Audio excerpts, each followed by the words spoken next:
I'm Yoshi Lomax, superstar attorney at law and fugitive. So, you're the famous Yoshi Lomax. Probably more infamous. I'm on the run from the federal government for crimes that I didn't commit. Gentlemen, I'm Deputy U.S. Marshal Sharon Starr. I'll be taking things from here. Not to mention being on the hit list of at least 3 of Miami's major crime bosses. I wanted to apologize in person for leaving so abruptly last night. Welcome back. That's Vladimir Kuznetsov, a Russian crime boss. He's been a suspect in over a dozen missing person cases. I mean, I didn't get here to be this successful for doing things the American way. I need a list of the jury for my case with Hanju. Oh, really? What's that worth to you? Oh, my God, you're such a good... Mr. Santana is to be released upon processing. So what do you know about Sheldon Chisholm? What do you want to know about him? I really need to know if you're going to take my case. I don't have time to play, Miss Lomax. Money is not a problem. You know anything about his case? It's being handled by agents in my field office. I've learned that in this game of life, in order to win, Ready to dance? you gotta play dirty. You might look at me and see a beautiful, confident, successful woman. Congratulations, counselor. Yet another win. But underneath, I'm flawed. I'm broken. And I'm scared. So I have no choice but to run until I can find a way to clear my name. Miss Lomax is now considered a fugitive of the United States. Catching fugitives is my business, which makes her my suspect. You and your associates are relieved. Look. She killed one of our own. But I will not give up. All right, people, listen up. Get a picture of Miss Lomax out there so the public knows what she looks like. I will not give in. Okay. People, we got a game plan. Let's break and execute. I will not get caught. Time to go hunt.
Hey everyone, I'm Kathy. I'm Crystal. Yana. And Mary. And we decided to launch Just Spyce on our own. On our own. By ourselves. Yes, and we need you to follow us and support us and just stay tuned. Stay with us on this journey. We'll have a YouTube channel. We're going to have all kinds of stuff posted to our IG. So any questions, comments, booking, let us know. But yes, we're going to see you guys and we're excited for the journey. Hope you are too. Stay tuned. Bye. Like, follow, subscribe.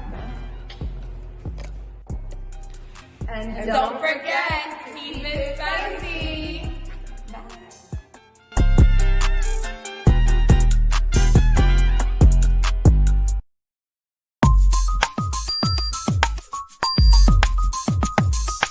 Real Talk. Hey, I'm Gina Lou, and you're listening to Real Talk with the Director on Dollhouse Radio. Hey, what's up? It's Logan Browning, and you're listening to Real Talk with the Director on Dollhouse Radio. Real Talk. Hi, this is Alana De La Garza, and you're listening to Real Talk with the Director on Dollhouse Radio. Hi, I'm Diane Franklin from Better Off Dead and Bill and Ted's Excellent Adventures. You're listening to Real Talk with the Director on Dollhouse Radio. Hi, this is Monique Capri, and you are watching Real Talk with the Director. I'm Stormy Maya, and you are listening to Real Talk with the Director on Dollhouse Radio. This is Vicky Judy. Orange is the new black, and I'm here with Real Talk. Yo, what up? This is Jay Ellis, and you're watching Real Talk with the Director on Dollhouse Radio. Keep it live. Hi, I'm Trina Parks. You're listening to Real Talk Radio with the Director. Hey, I'm Issa Rae, and you're watching Real Talk with the Director on Dollhouse Radio. All I'm offering is the truth, nothing more. And nothing less. What's going on, everybody? Welcome to another edition of Real Talk with the Director and the Jedi Council. I am the Director. We'll be with you for the next 120 minutes or so. Real Talk is brought to you each and every Monday by B2S Media. We broadcast live via the World Wide Web on YouTube.com/IE Network TV on the IE Network.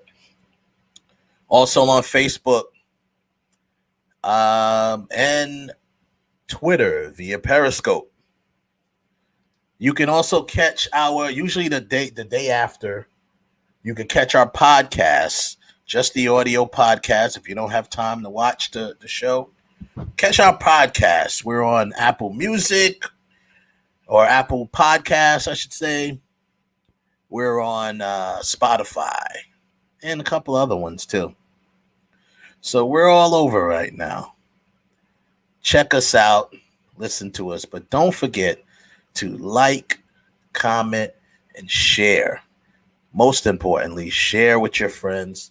Here on the IE Network, we do several shows, and I'm going to plug the other shows right now, which is the Bench Warmers Sports and Stuff podcast show that comes on now. Actually, they're moving to Tuesdays now, so cool. Of course, we do Block TV News with your hosts, Lexi, and of course, the Heaven Hollywood Experience, Heaven Hollywood, and his heavy hitters. And they're all over. You know, he's on pretty much whenever he wants to come on. New shows coming this year. You have the In Case You Didn't Know blog that's run by, the same people that brought you the Spill the Sugar and In Case You Didn't Know, and all of those people that's behind it. They all had hands in it. We have a new show coming from that. It's going to actually be called In Case You Didn't Know. It's going to be a docu-series. Got a few things going, man, this year. In spite of the pandemic, we're trying to, get things popping. We're trying to work around these things. Still try to provide a safe working environment for my cast and crew. And we'll go from there. But until then, you sit here with us. You're there. We're here. And we're very happy to have you. Today we're going to continue in Black History Month. Happy Black History Month. That's right. I call it Black History Month. I don't do no African American. I'm old school. All right. African American History Month. No, it's Black History Month. That's what I call it. So we're going to continue with our Black History Month shows all month. We're going to highlight. We're doing our top films, black card films. These are the films that you need to have seen sometime in life to earn and or keep your black card. And last week we had our guest AJ came on. AJ Perez came on, and we were, he had his list because he's a distribution guy. So he brought his list of films that really broke the mold and crossed over with audiences. Myself and Ralph, of course, we did our thing and put our films out there. So we will, this week we're going to do 5 more. Every week we're going to bring you 5 films that you should have seen, and if you haven't seen it, go out and see it. You know? So, and these are all films get you back up. Then we're gonna have some special guests tonight. If you might have seen the opening of the show, well, obviously we always open with the upcoming pilot for the web series Playing Dirty, created by Kiki Swenson, of course, directed by the Clark brothers, myself, and Heaven Hollywood. But also, we have some special guests tonight. We have the lovely ladies of the show Just Spyce talk show. They will be joining us in about 9:30 or so. They'll jump on. We will kick it with them, welcome them, and talk about some of the things that they want to talk about. Talk about their show, their new show they got coming out, stuff like that. So it should be cool. Should be really cool. Lovely pair, not pair, but group. Lovely group of ladies, and we'll see if they come through, and we'll kick it. Also, yes, shout out to the chat room. Yes, Joseph Tanner, you are correct. Congratulations to the Tampa Bay Buccaneers. All right, I'm here in Central Florida. That's where I'm at the moment, and Central Florida is beside themselves right now. They're going crazy, especially Tampa. It's done spilled over to this area, like Orlando. But yeah, Tom Brady, the GOAT, does it again. What is this? His 7th Super Bowl championship and his 10th Super Bowl appearance. Wow. So we all know that. We all know what that's going on with that. Also, speaking of Super Bowl, I want to bring this up to Ralph when he gets on. I don't know. I mean, I watched that Super Bowl halftime show with The Weeknd. And I posted earlier, might have been yesterday. I said, boy, that performance from The Weeknd had me hoping and wishing it was Monday.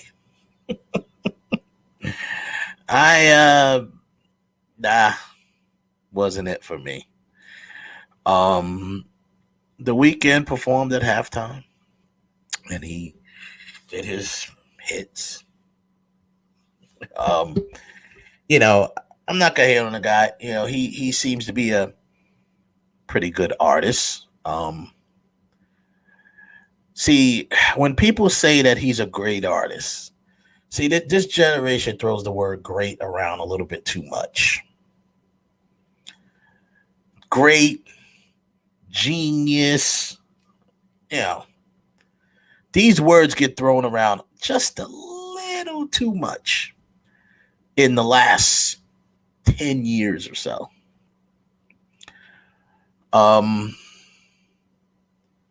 Is he a genius? No. Is he great? I'll say this. He has done some pretty impressive numbers as far as streaming and, like internet stuff, sales, stuff like that. He's got a nice fan base. Is he a great artist? No, not in my opinion. But you got to remember, I'm 45 years old. I grew up with a lot of culture, and I grew up with watching, the artists that I was exposed to as a youngster. The bar is so much higher than the artists that are today's generation is exposed to, unfortunately. You're talking about, when we use the word great, that was usually followed by the name, Michael Jackson or genius. We would say Michael Jackson or Prince. Those are geniuses. Quincy Jones. When we use the word great, it was usually followed by, people like Whitney Houston, names like that, or, Whitney Houston or New Edition, or Bobby Brown, even, the people, that they use the word great and geniuses these days are just, I don't know, but it is what it is. I think I'm gonna talk about that a little bit with the ladies of Just Spyce and see what they thought about that. Another topic we'll probably cover also is Nick Cannon's back. Okay, I gotta get my applause. I got a new mixer, and I haven't tried it out yet, so I didn't want to use today's show as a guinea pig show. My new mixer got applause and audiences and laughter and all this other stuff. So I'm gonna try some effects. So maybe next show, try it out. But anyway, Nick Cannon's back on television. He will be back on television. He got rehired, as they say, by Viacom to host his famous TV sketch comedy show. If you want to call it that, variety show, Wildin' Out. So here's the thing, and I think I'll bring this up to the ladies as well. Okay, so Nick Cannon is back. He got rehired. That's the word, rehired, for a show, to host a show that he created.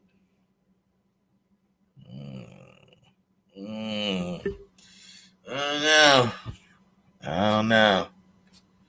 We'll see how that works out. But he got rehired to host a show that he created. So, we'll talk more about that. Also, like I said, we'll run down the list today of the black cards. Oh yeah. Speaking of the Super Bowl. So after the Super Bowl, it was the premiere of The Equalizer with one Queen Latifah as the host, not the host, but as the star, right? So, Queen Latifah is the star of the new CBS series entitled The Equalizer. Just like the show, or just like the movie.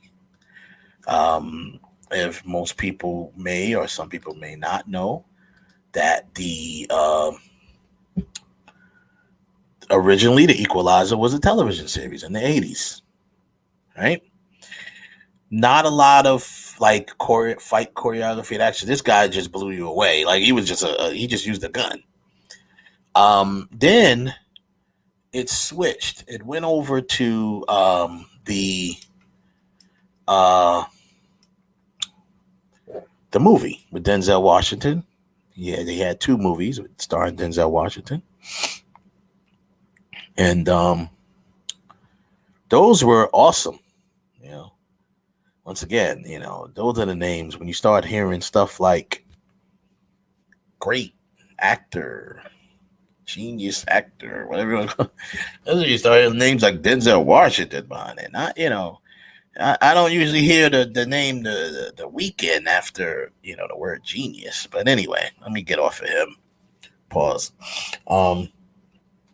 So The Equalizer,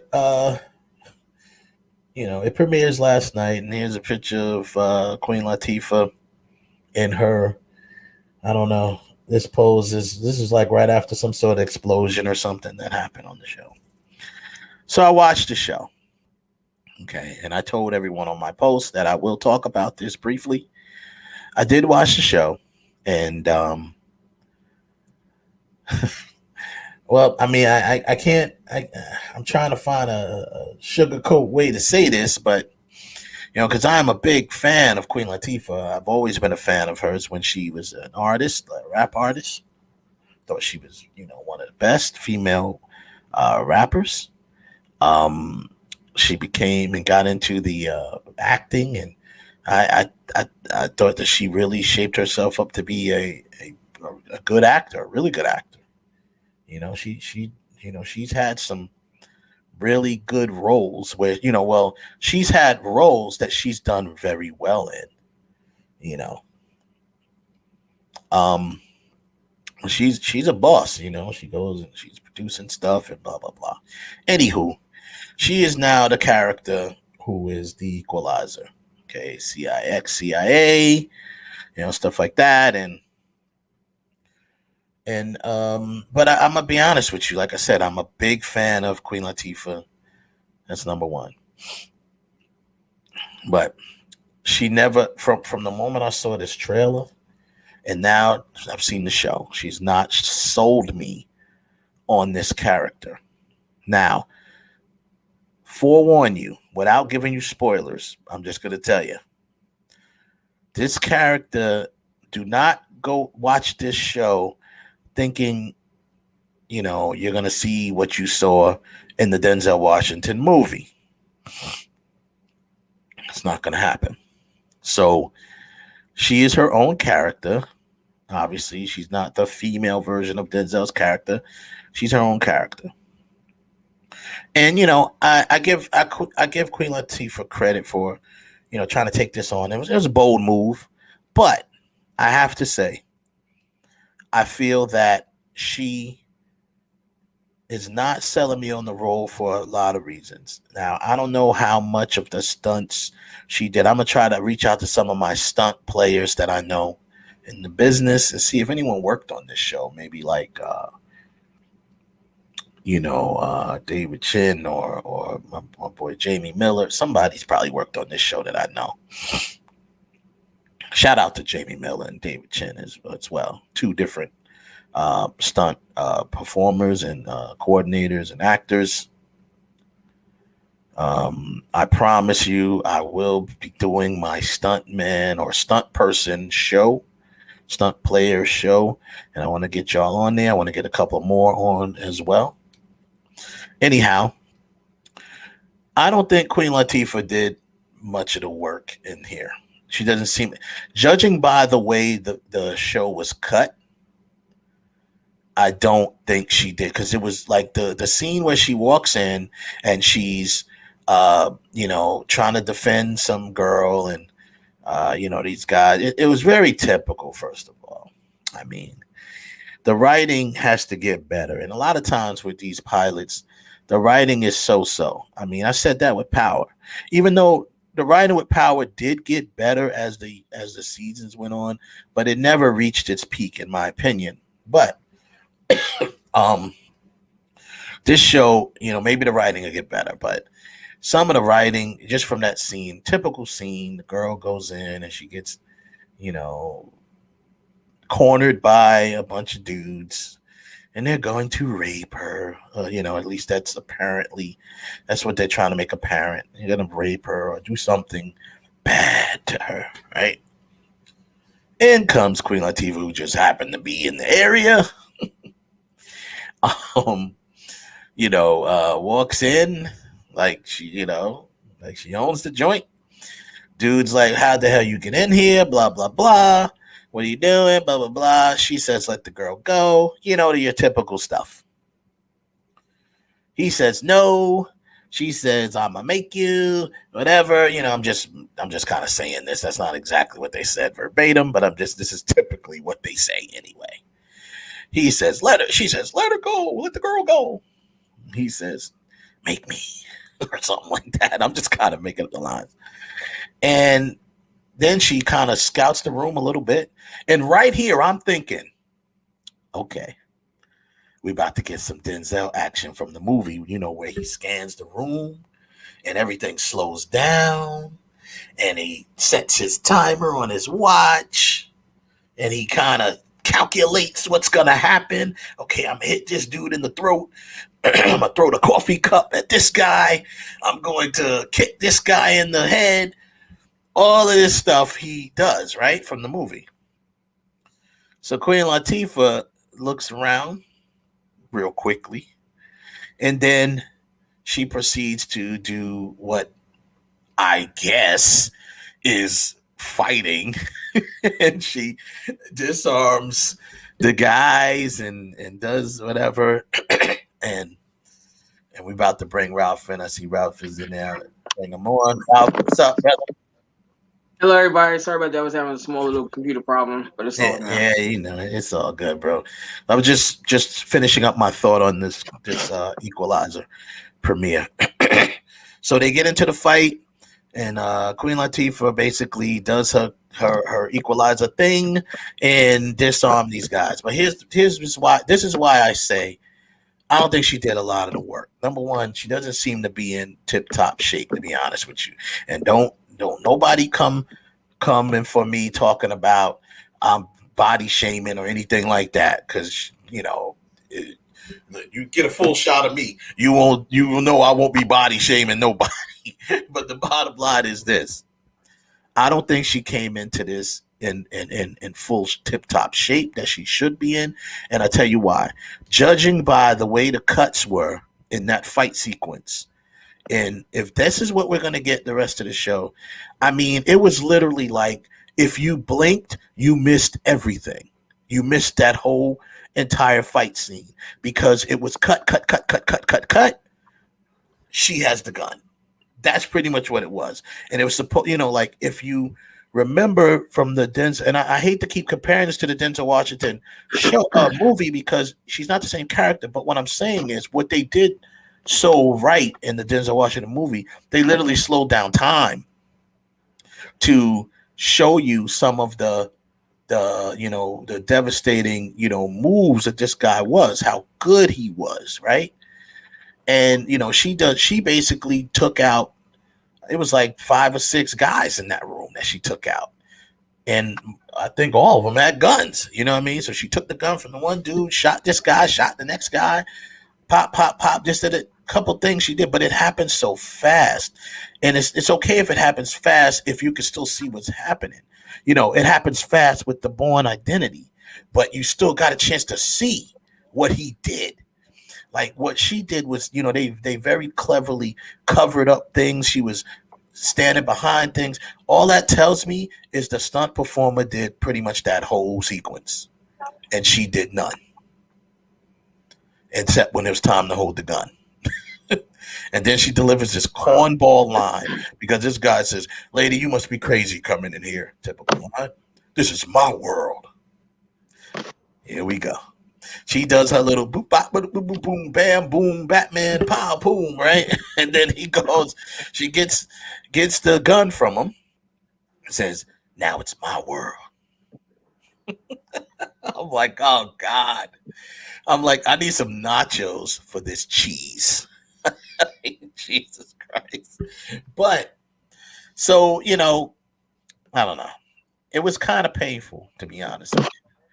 And she didn't sell me she did not sell me on this role from the trailer. And then I thought maybe they were keeping things out of the trailer. And what I saw last night was pretty much what was happening in the trailer. And it didn't help.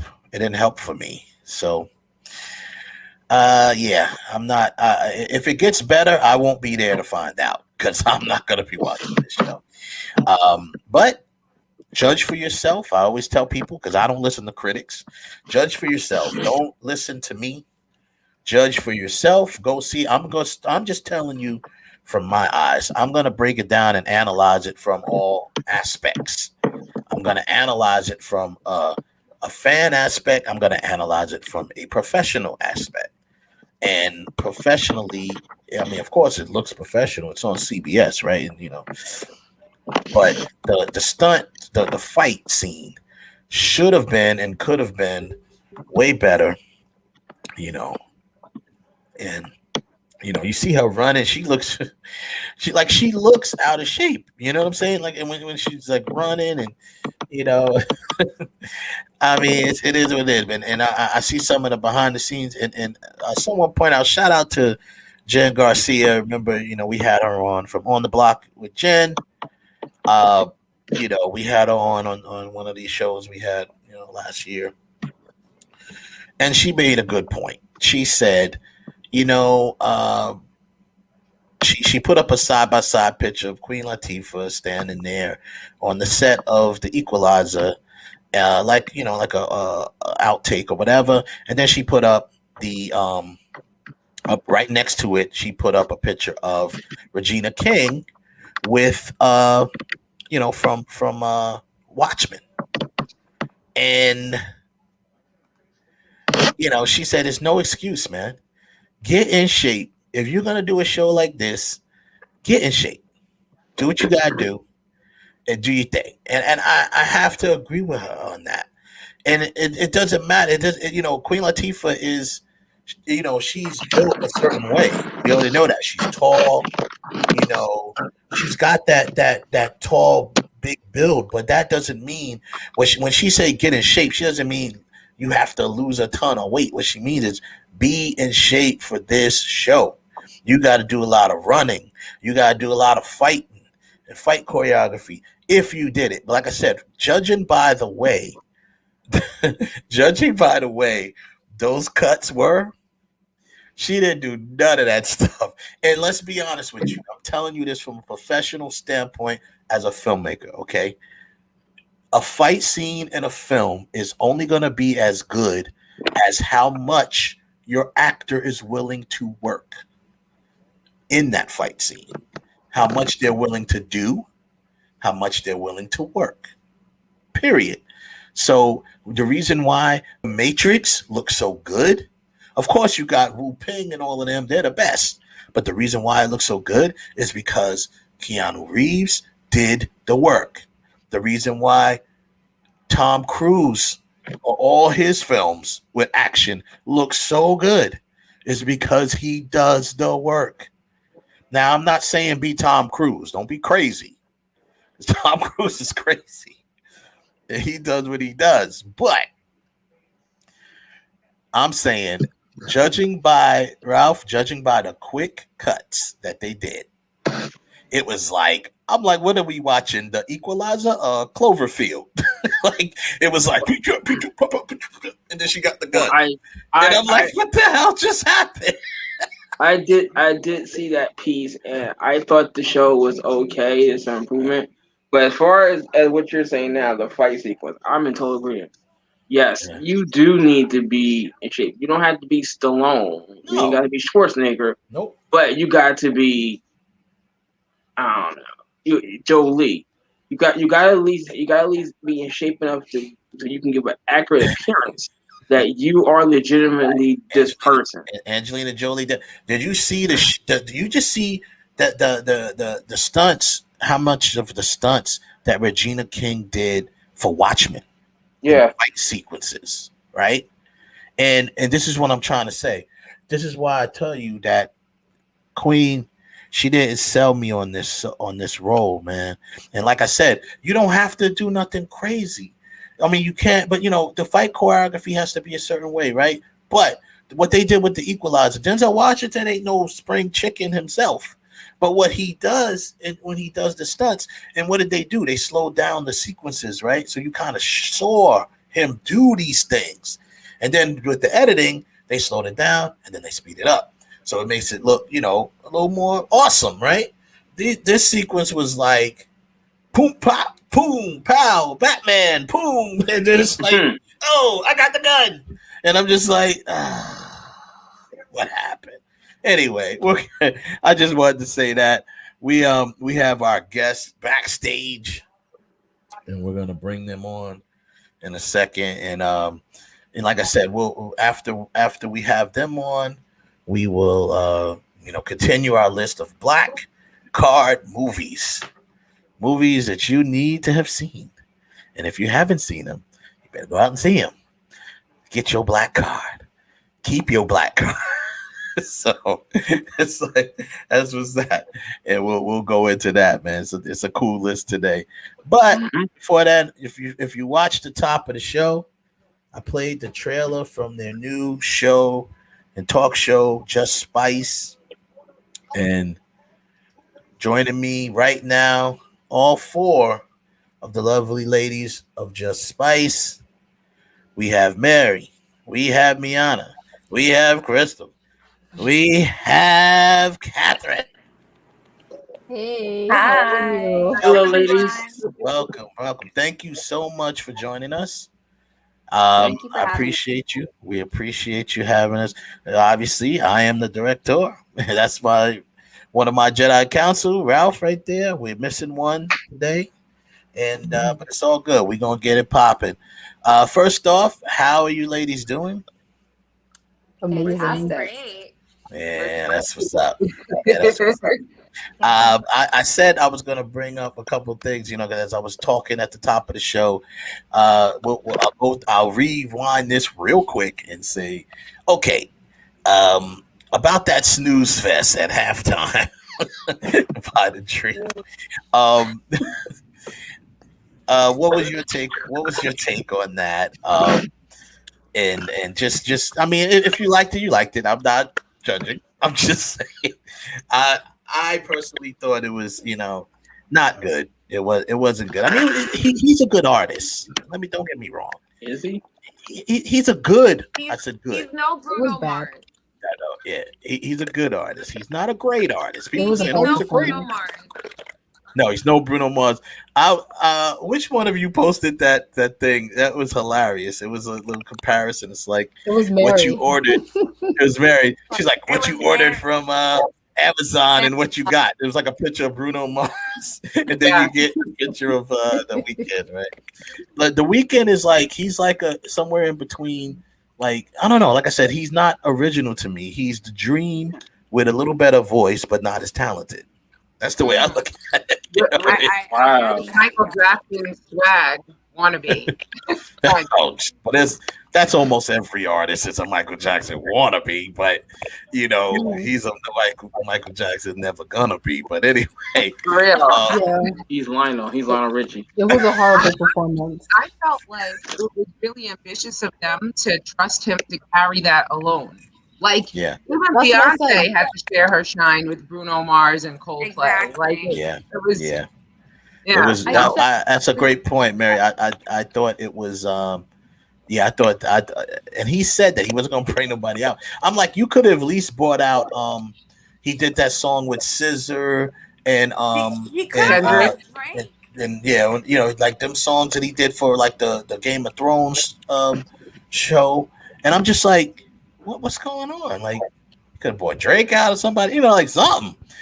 Mm-hmm. Nothing. And I'm just like, yo, this. He wanted to keep all that money. He wanted to keep it. But let's get paid for that. Yeah, let's get it straight. Yeah. No, just so people don't know, he really wanted to keep all of that. When you say money, I'm gonna say that's money, that's potential money. Because no one, and I mean no one, Michael Jackson, anybody, no one gets paid to do Super Bowl. It is a pure free. Well, you're not doing it free, you're doing it for promotion. Like people work for no money, but no one works for free. That's what I always say, right? Wow. So it's a non-paid event. Hold on a second. Yes. But even with that one, the NFL puts up the money for the show, and from what I'm saying, he paid that all himself. The NFL didn't kick out anything for that. So that I get. So me, I think. Well, yeah, because he probably wanted that extra stuff, so he put the money in. They give you a budget, and they say this is your budget, and then if you want to add your own money, that's up to you. Now, granted, they always find a way to get money, sponsors, things like that. Give them money, but the NFL is not giving you money. It's that simple. You're not getting paid to do the Super Bowl. It's the biggest event. It's the biggest sporting event of the year. It's the best promotion. Commercials pay $1 million to show 60-second commercials. You know what I'm saying? So he does have an album coming out. And he has an album coming out. That's why he did it. He's got an album and a tour coming up. That's why he did it. Everyone does that when they have an album or a tour. Seeing his performance, are you going to go get tickets for the tour? Because I wouldn't. Nah, that's dead. I wasn't going to get it before the tour. I'm going to see a bandage right. up man. A big He's going chunk. through menopause, probably. Like, He was perform all high. his greatest hits. I'm sorry. I love He The had to be high. Weeknd's music. I really think he has some great songs, but he's going through something right now. It's very clear. It's very evident. Oh my Lord. Yeah, I said The Weeknd had me wishing it was Monday. I saw that. I heard that. Yeah, I was watching. I was like, yeah, me wishing it was Monday, man. What the hell? I never wish it's Monday. Yeah, it was But bad. yeah, but my it kids was, liked it. yeah. Well, that's what I said. I said, I hate coming off sounding like the bitter old geezer, because I'm always saying, like, this generation, their standards are not very high when it comes to artists. I mean, I grew up, the kitty cat. yeah, when they say great, the word great for me was that was connected. When you said great, you had like Whitney Houston behind it, or something like that. When you said genius, they throw this word genius around like it's it just came out or something. It's like genius. You thought of Michael Jackson, Prince. These are the people that I grew up watching. So how can I even and really, out of all of these new artists, the only one that I can kind of say, hey, he's going in that direction is Bruno Mars, because he's a real musician. He's a musician. Yeah, he's a musician. Now, I love the way her performed, in the pre-show. She's a musician. You see what I'm saying? She did her thing, played. It was hot, man. That was beautiful. I mean, all the people that performed the national anthem, so they were good. And then you have the Dream. I keep calling him the Dream. See, that's why I call him the Dream, because I'm like, he's the Dream with a little bit of a voice, but not as talented. That's what he is. All right, we won't stick on him. Let's get to y'all. I tell you why, because I think nowadays, and this is part of society now. They labeling everybody that comes out as like, oh, they're the next thing, they're so great, Like, no, you gotta, certain things you gotta kind of earn before you get the title. And I mean, look, I mean, The Weeknd. I mean, out of all his songs, I think I like really 2 of his songs out of everything he's released. Really, but the Super Bowl is like a marquee thing. Now, I'm not, and all of his songs are not even upbeat. You gotta pump that crowd up, despite the crowd not really even be there. But there was enough people in that crowd. They gotta be upbeat. Yeah, we don't want to hear the song from 50 Shades of Grey. Exactly. I mean, I know that's his hit, but he has other hits. But you heard the crowd clapping. The crowd, they had to have the teleprompters that said clap now. Yeah, well, no, that had to be a audience track. That had to be an audience track they were playing. It didn't even want that many people there. Yeah. So, all right. So Just Spyce. Let's talk about that. Did you guys launch the show yet? If not, when are you launching? Who wants to take on? Who wants to take that? So we started a soft launch, and now we're just reassessing, and we're going to hopefully start our launch next week. Oh, awesome. So this is perfect. You get a chance to promote right before you guys launch. So tell us a little bit about the show, though. What type of topics you ladies are going to cover? Well, we talk a little bit about everything. We talk about politics, relationships, celebrity news, topics, the spicy stuff. We add a little spiciness to everything. You know what I'm saying? Like, it's not going to be boring. Absolutely not. It's going to be very fun and entertaining. Yeah, it sounds like it is. So you ladies are and I don't like to make comparisons or anything, but it is like a talk show, like the what's that called? The View, or like that type of deal. The Real. Yeah, The Real, The View. I always say The View is the bar for me. That's the one that started that type of thing, like with the panels and things like that. And I know, of course, you're gonna be your own thing, but you are a talk show. Like that. Okay. Yeah. Cool. That's good. That's definitely needed in this space, coming up. And I understand that you ladies are doing you're doing it on your own. You're doing it independently. You're launching it on your own, which is a great thing. I applaud you. Like I said, I got my new mixer with the applause, but it ain't hooked up yet. So I can't. We gotta work. Will be the applause. Right. Yeah, there you go. That's so ladies, important to them. all right. Okay, ladies, then I gotta ask. Let's get your take of Spice, because this is something we talked about on our show last week. The Wendy Williams movie. What'd you think of it? I have not seen it. I didn't watch it, but I would assume it's spicy with Wendy Williams involved. Anything she does is like really over the top and spicy. Yeah. But I haven't watched it, so I have to. You gotta get back to us on it. Okay. Yeah. Then I'll ask it this way, because I watched the movie and I've been listening to Wendy Williams for a lot of years. Do you think Wendy Williams is a hypocrite? Depends on what you're talking about. Okay. All right. That's a fair statement. Okay. Part of the movie is that, from the gist of the movie, and I'll say this because it's in the movie notes, that she was married to that dude for 22 years and he cheated on her for 20 of those years, right? Yes. And she never left him. But if that was any female artist on the planet, whether you did music, movies, plays, she'd be screaming on her show, I would leave him and do all this. But you didn't follow your own advice. So you can dish it out to other people, but not do it yourself. That to me is a hypocrite.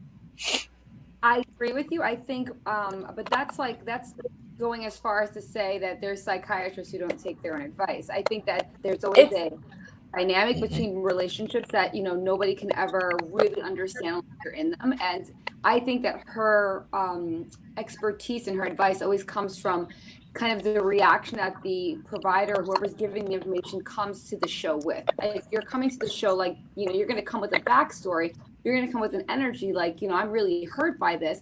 But if she and her husband had some type of understanding, or it was some kind of quiet, don't ask, don't tell policy, that's what operates, that's what works in their relationship. And if she's not bitching about it, then she's not that bothered by it.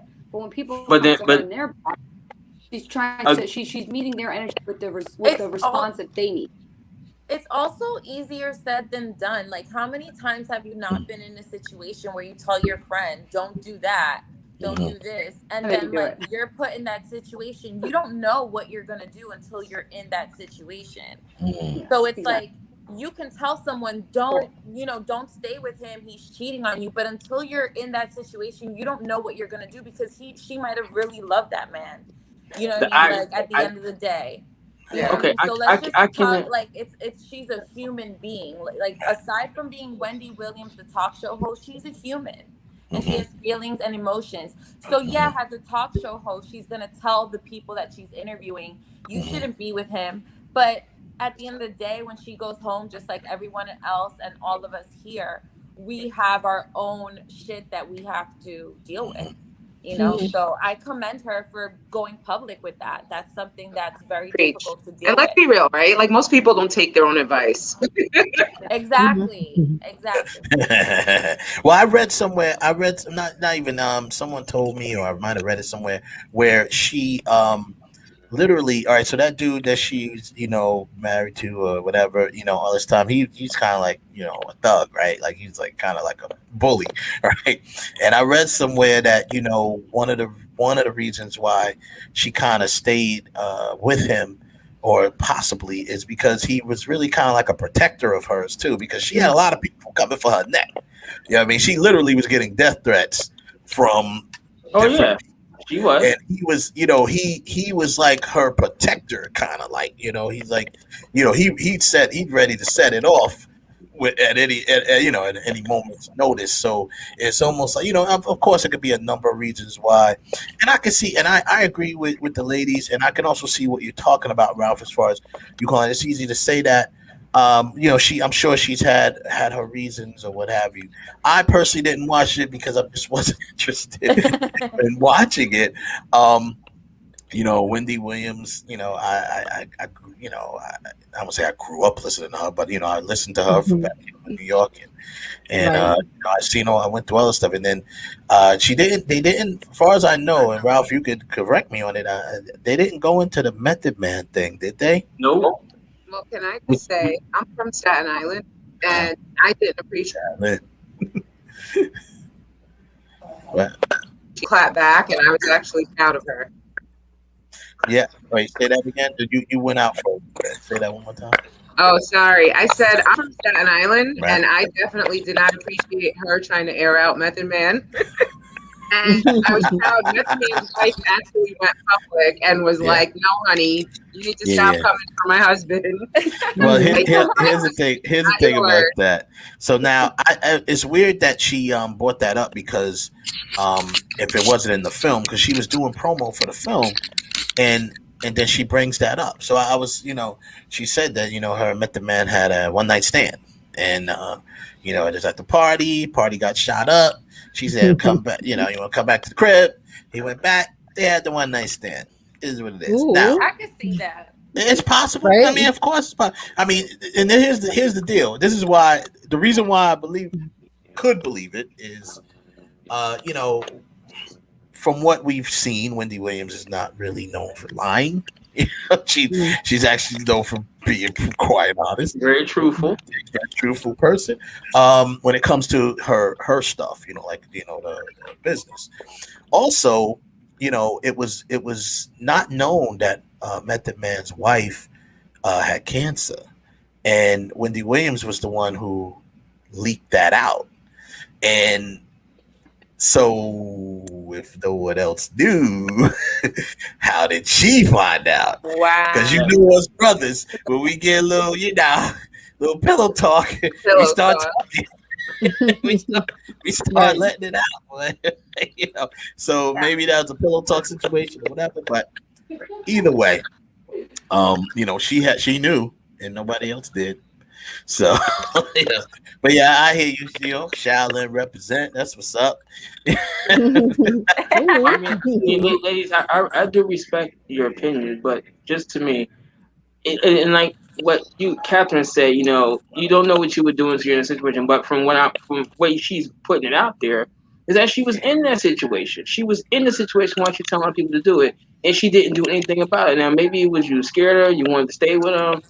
But once again, if that was, let's say, for example, Toni Braxton or Janet Jackson or Whitney Houston or Mariah Carey, she'd say, what you should do, because that would never, and then she said that would never be me, but it was you. And then in the movie, and then if you do the behind the scenes thing talking about, I don't want anybody to feel sorry for me, then what the hell are you making the movie? Why are you making the movie? Ralph, I think it's very important to note that you always, everything on media, just take it at face value with a grain of salt. The fact is, when you look at a lot of famous couples, they are very aware. They're very aware of what's going on all the time. It's just that they will come out and play victim when it becomes public knowledge. Do I believe that Wendy Williams didn't know? Absolutely not. She knew the entire time. Do I think that she was probably okay with it and it was an unspoken, maybe even an actual spoken agreement? Absolutely. So for whatever the case may be, he finally got a woman pregnant and it became public knowledge. Then she had to address it, and she had to address it publicly. And she never had to address it. She would have stayed in that marriage. She would have stayed in that marriage. She would have stayed in the same situation she was in because she already knew what she was involved in. So we speak to it, but we really can't because we don't know the dynamics of their personal relationship. Yeah, that's good. Now, you know what? See, and we're talking with the ladies of Just Spyce. We're keeping it spicy right now. Yeah, talking about some stuff. So since we keep it spicy, are you ladies aware of the whole situation with the artist Danny Lee? No. With the baby.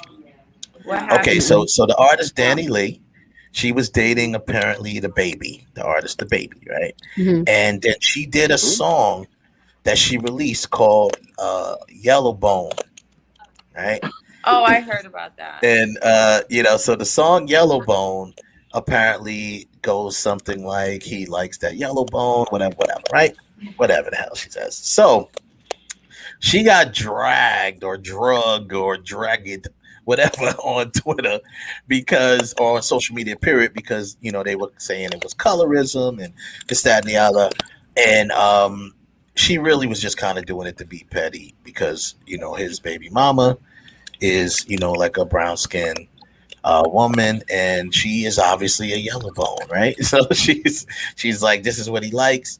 So now I'm just giving you all the history. Now fast forward, just recently that got back because this is kind of like what Crystal was saying about how you have to address things publicly. That started to like leak over to the babies.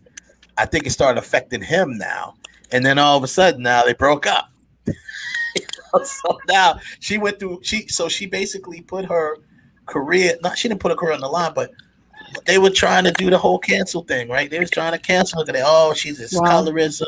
You know, she's going up. You know, she's shaming dark skinned girls, and that really wasn't what she was doing. Honestly, I said I heard that. You know, that wasn't what she was doing. But I'm saying she did all that. Yeah. For really, and now they broke up already. So that's a little spicy, something that you know y'all can check out. You gotta be careful of what you say on social media. That goes to show you, like, if she would have did this song just to rep for like light skinned girls, okay, cool, because everybody does songs to rep for their own whatever. But because she did it to be petty, and this is how God works, and this is how karma works. Because she did it to be petty. Yeah. Her man broke up with her because he's like, bitch, what you thought? What you doing? Yeah, exactly. My baby mama is a dark skin, you know. Yeah. It's just, and she's not even dark skin, brown skin. But yeah, Danny Lay. Yeah, she that kind of hit her. That hit her different. It bit her in the ass. Yeah, it did. So that's pretty much that. And I do want to say just what you just said, Captain. You are free as an artist to write or talk about anything you want, right? That's never an issue for me. And you know, India Arie made a song called Brown Skin. Which I love. That's which is a great song. Great song. Beyonce had a song called Brown Skin Girls. But they were very empowering. They weren't belittling. No, it was exactly. They weren't belittling. It wasn't belittling other people, right? Exactly. So what you said, if she would have made the song for something else, you know, that's more uplifting or empowering, but she was really just kind of like nah. She was kind of like when I saw the post, like I don't keep up with all like like as much as I should keep up with all this drama stuff, but like I don't. But like I didn't know that she broke up with her, and when she originally made the song, I was like, you know. She made a song about light-skinned girls, so what? Like everyone makes a song, but now that I know the backstory that she was petty, you know, it wasn't good. But another topic I told you ladies I was going to bring up. So of course we all know Nick Cannon. Nick Cannon is back. He's been rehired by Viacom. He's been rehired by Viacom to host Wild 'N Out again. That's good news. We all know that. But now here's the deal. But is it? No. I'm gonna tell you what it is. He got rehired. All right, now just a few days before that news broke, there was something about him doing this Black Jewish collaboration thing with Tiffany Haddish and some Jewish people, because he's now has to do his little his little tap dance because he's doing he's doing his little tap dance right now. He's doing the Harlem Shake. That's what he's doing. Yeah, he's doing his tap dance now. Because now, to be honest with you, when this first happened, I just said, you know, Nick, he should have just go ahead and apologized from the beginning. You know, if you know, because he had, and for all that may or may not know what we're talking about, Nick Cannon had Professor Griff on his podcast. Professor Griff from, you know, the legendary Public Enemy, Strong Island represent. You know what I'm saying? The legendary Public Enemy, Professor Griff. And you know, if anyone knows, when Professor Griff talks, it's gonna be some controversy. It's gonna be some controversy. It's just like, you know, they making those gifs with I keep calling the Dream with the Weekend doing all of this. It's like, looking. Someone said, this is me looking for a fuck to give or something like that. So that's him. He gives none, right?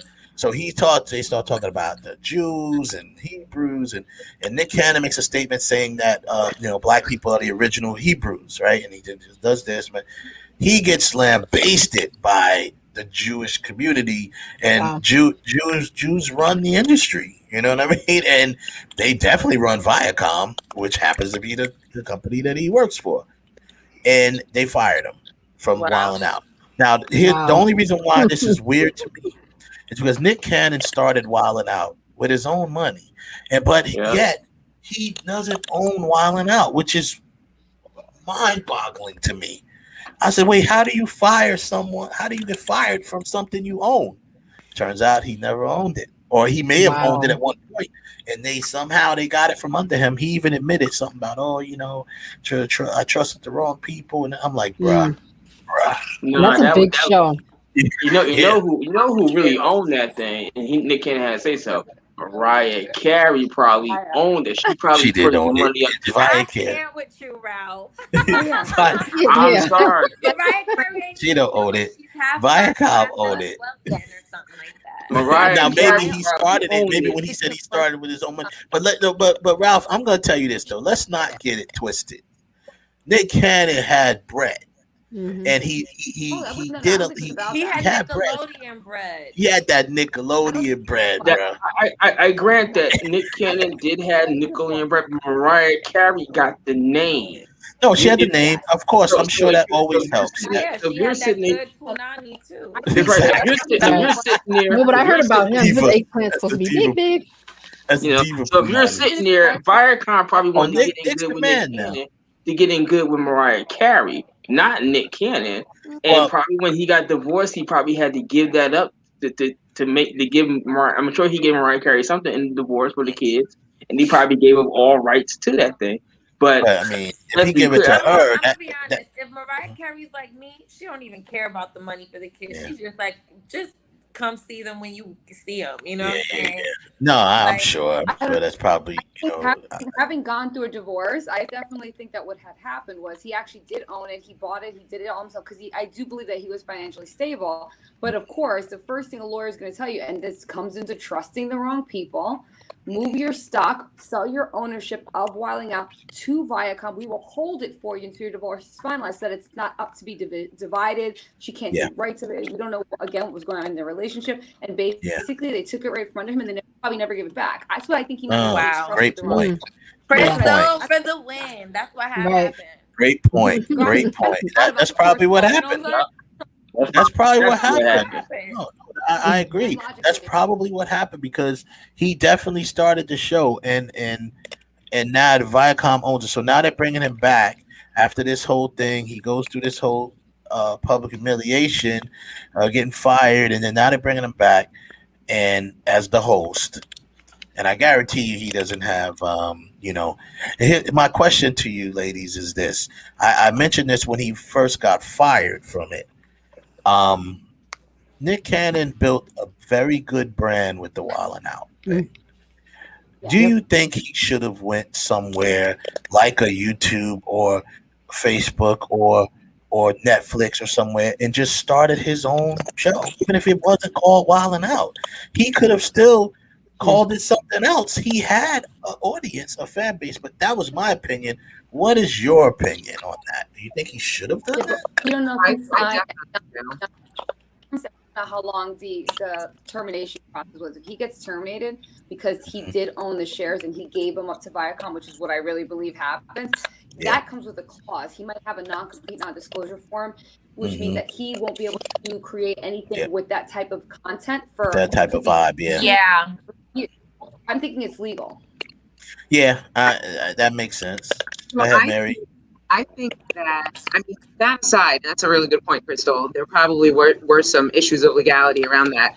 But if I were him, I would have held out and started the Nick Cannon Network. F all that. And I think it's so important that us minorities and women should really take and keep ownership of our properties. And that's a lesson that I feel like isn't really becoming mainstream until like now. Like, even if you look at all of these, music groups like TLC and, over the years, they've all been like screwed by not even having their publishing. Like it's, we need to be educated on how to like retain our wealth. Right. Yeah, that's true. So No, I that's want to round start the Nick Cannon Network, and then he's gonna put Just Spyce on there. So that's yes, there you go. He'll be his first. Exactly. There you go. No, that'll work. I mean, Nick That's Cannon, a cornerstone right there. yeah, you should do that. You should. And I was saying that too. I was like, Nick had. I think he's built enough of his own name and brand to start his own thing. And I know Puff. The only person who actually got at him was Puffy, and I was like, stay away from Puffy. Stay away from Puffy. Like, because Puffy, there's 3 ways you're gonna end up dealing with Puffy: in jail, dead, or broke. Those are the 3 things. Or all 3. Or all 3. Exactly. Right. Or you're gonna be in jail, or you're gonna die in jail broke. Exactly. It's one of the 3. But so, all right. I just wanted to, and I'm not going to hold you ladies long. I just wanted to get a little more background on you individually, just to, for the viewers to get to know you and want to come over and listen to your show. And this is a question for all of you, but you could individually answer it. What about this show, about this whole business? We all know we talk about this business. It's crazy. It's whatever. What made you want to do this show, or even continue to do it? We know you guys was had started it somewhere else, but what made you want to do this show after that? We'll start with Catherine, and then we'll go around. We'll go Catherine, then Crystal, then Liana, then Mary. Well, after like the whole ordeal that we were having with the network that we were supposed to originally be on, I just felt I had good energy with these 3 girls right here. Like, I love them, you know what I mean? They're like honestly one of my closest friends. I tell them everything. And I didn't want this whole vibe to just go to waste because of someone's fuck up, you know what I'm saying? Right, exactly. So I just was like, you know what, we're gonna take ownership of this and we're gonna just do this on our own. And that's Good what move. we've been doing from there, Good move. Crystal, I mean, I know she answered that, but just overall, what makes you want to get into this and do it, I think the truth of the matter is we all have our specific area of expertise, but the truth is, I mean, I think the answer is the same for all of us. It's just that we met, and the chemistry between the 4 of us is so magnetic. There's such a peace and such a joy and such a love that's come from just being acquainted with these beautiful ladies. And it's one of those things, the opportunity, kind of got swept from underneath us, and that we're all, the 4 of us are powerful enough to do this on our own, and all we needed was the other one whispering in the other's ear, like, fuck it, let's just do it. And it was such a wonderful and empowering partner. I love these girls. It's awesome. You reach it now. Of course, all of you have your area expertise. What would that be for you, Krista? Your area expertise. I'm a people person. Relationships, human psychology is kind of where I think I excel. Nice, so, nice. That's what's up. So, Miana, I know you have. I knew you first. I just met these lovely ladies today. And I always thought you were doing your thing, and you have the shows that you were doing before. So what? Same question though. What other than obviously I know that answer is kind of like universal, y'all, the chemistry and whatever. But just the business period, not just this show. What really attracts you to it, and why you do it and keep doing it? Well, I mean, like when it comes to the business in general, I feel like there's a message that so many people, each individual, like lady, for instance, has an individual message to, give to the world. So for me, it's like I'm known for, encouraging men and being a male empowerment leader. That, I felt like this being a very feminine show that I could bring, a little bit of a different dynamic to it. And, it's all about, I think media in general is about sending a message out there. And if we could send a message of togetherness, like girl power, that empowerment and stuff like that, and mix that in with encouraging men, I'm good. Yeah. Keep the men now. Keep encouraging the men now. Yeah. We need that. People be throwing us all under the bus, and we're ladies, all of us guys are not bad. I'm just saying. We're not all bad. There are some jerks out there, yes, but some of us are pretty good. We need that empowerment. Mary, same question, same type of deal. What makes you personally want to get involved with this business period? basically, I mean, and again, this answer is kind of in alignment with what the other lady said, but it really is true. We all have something to say, right? And yeah. I think that's really the motivation. But really, we are like, if Sex in the City was black and brown, that would be us. Right. Like each of us has our own personality, our own way of communicating. And I think that, you know, someone out there will relate with each one of us. Like there's a different flavor for everyone in this group of women. That's what I like about that too. That's what I love about that. You know. Now you did mention black and brown. Now can we just kind of clear that up? You know, who's what? Like, you know, I know you're Latina, Afro Latina, stuff like that. Can we just kind of get that cleared up? What happened? I think. Oh, sorry, guys. I was getting a phone call. Oh. Sorry. Popular. Afro Latina. Yes. Okay. I'm Dominican and Spaniard. I didn't hear you, Crystal. What did you say? I'm Puerto Rican and Ecuadorian. Oh, nice. Okay. Liana. I'm a super mutt. So my father's Puerto Rican. My mom is Black, Indian, Irish, and Chinese. So. Nice. Wow. Yeah. You're definitely. You got a lot going on. You're definitely spicy. And Mary. So I'm actually biracial. I guess Wendy Williams would call me a squirrel. In tune with the conversation. So yeah. That's cool.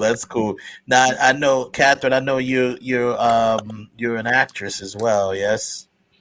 Yes, I am. I'm an Right, actress yeah. and a model. Yep. I started my acting journey 4 years ago. I started off really as a model, doing a lot of music videos and magazine articles, things like that. And then I started transitioning into acting. I studied my craft with Thomas G. Waits, and I'm filming two movies at the moment, Pocket Full of Game Part 2, and another project that I can't really speak about at the moment. Gotcha. But I'm in LA right now and I'm shooting, so it's been fun. I'm having a good time. Good.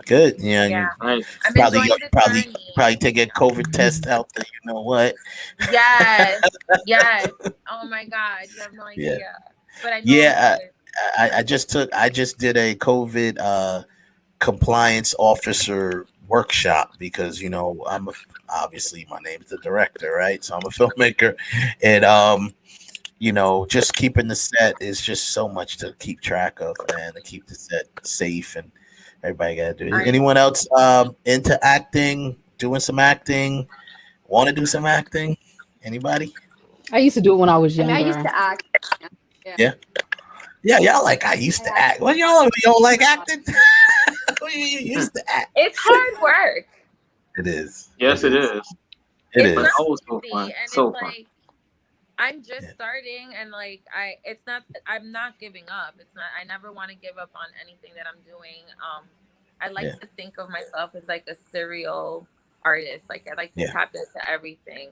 Okay. But it's hard. It's not easy. Like if you don't have a support system, if you don't have someone that's like they're like believing in you, like it's tough. So it is. I'm very grateful, like, to even just be doing it at a small time scale. Like it just makes me happy, you know. No, I'm gonna say this before I let you ladies go. Just words of encouragement. You know, it is a tough business. We all know that, and I definitely know that. And you know, but is an upside to it, because what you ladies are doing now by taking control of your own thing and doing your own thing, and, you know, putting stuff out independently.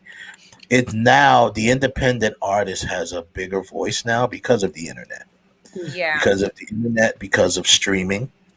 Okay, as these are the things that, you know, you have now, because and this is something I literally called this like maybe 5-10 years ago. And I said, you know, pretty soon we're not, you know, everyone's gonna be watching everything on devices, no one's gonna be watching television. And the thing is, though, because we do have you know, the internet, we have the streaming, you guys, there's more opportunity. Everybody now are looking for shows like what you do. You know, you all have great personalities. You have something to bring to the table, like you all said. And I just think that the opportunity is going to be there for you. So I'm gonna leave y'all with that. You. And this is our first interview, so I wanted to say very that cool. before. So we're excited. All right, don't forget me. Y'all blow up. Hey, don't forget me. I got it on tape. If you see me in the street, just pass off a quarter. That's all I'm saying. I got it on tape. I think we lost Catherine. She dropped off. But before y'all go, I know y'all have your social. Some of y'all got your social medias there. And shout them out so people can get up with y'all. So I think all of us have our Instagrams at our names, and then we have the Just Spyce TV show. So Just definitely pick up. It's called the Just.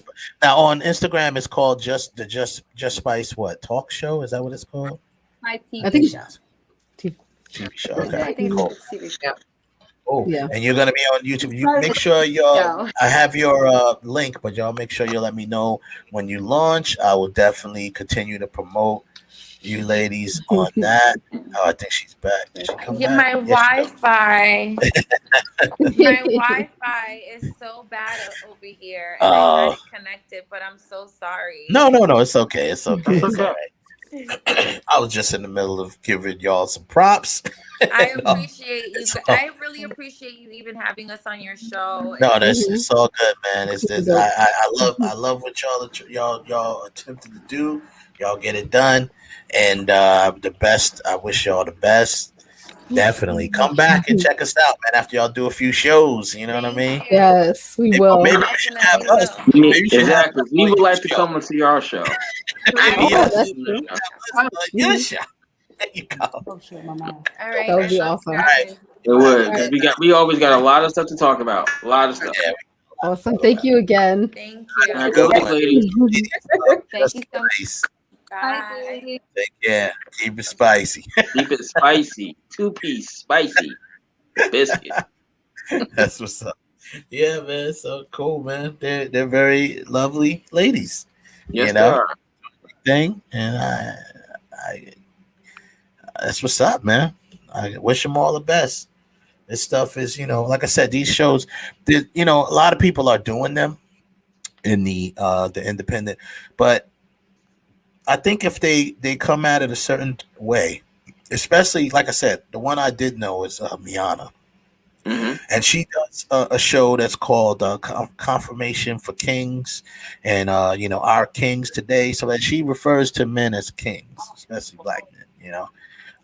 And I that was the first thing I said. Hey, you really need to, some more people need to see you, because she's always giving positive feedback, giving just positive confirmations to men. You know what I mean? Black men in general, in specific.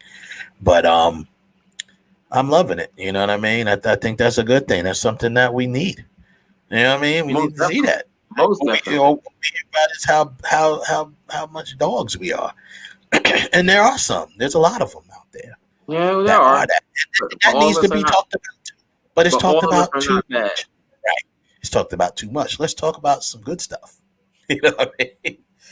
Talking about some good stuff. So that's cool, man. So good stuff, man. So we move on to our list for the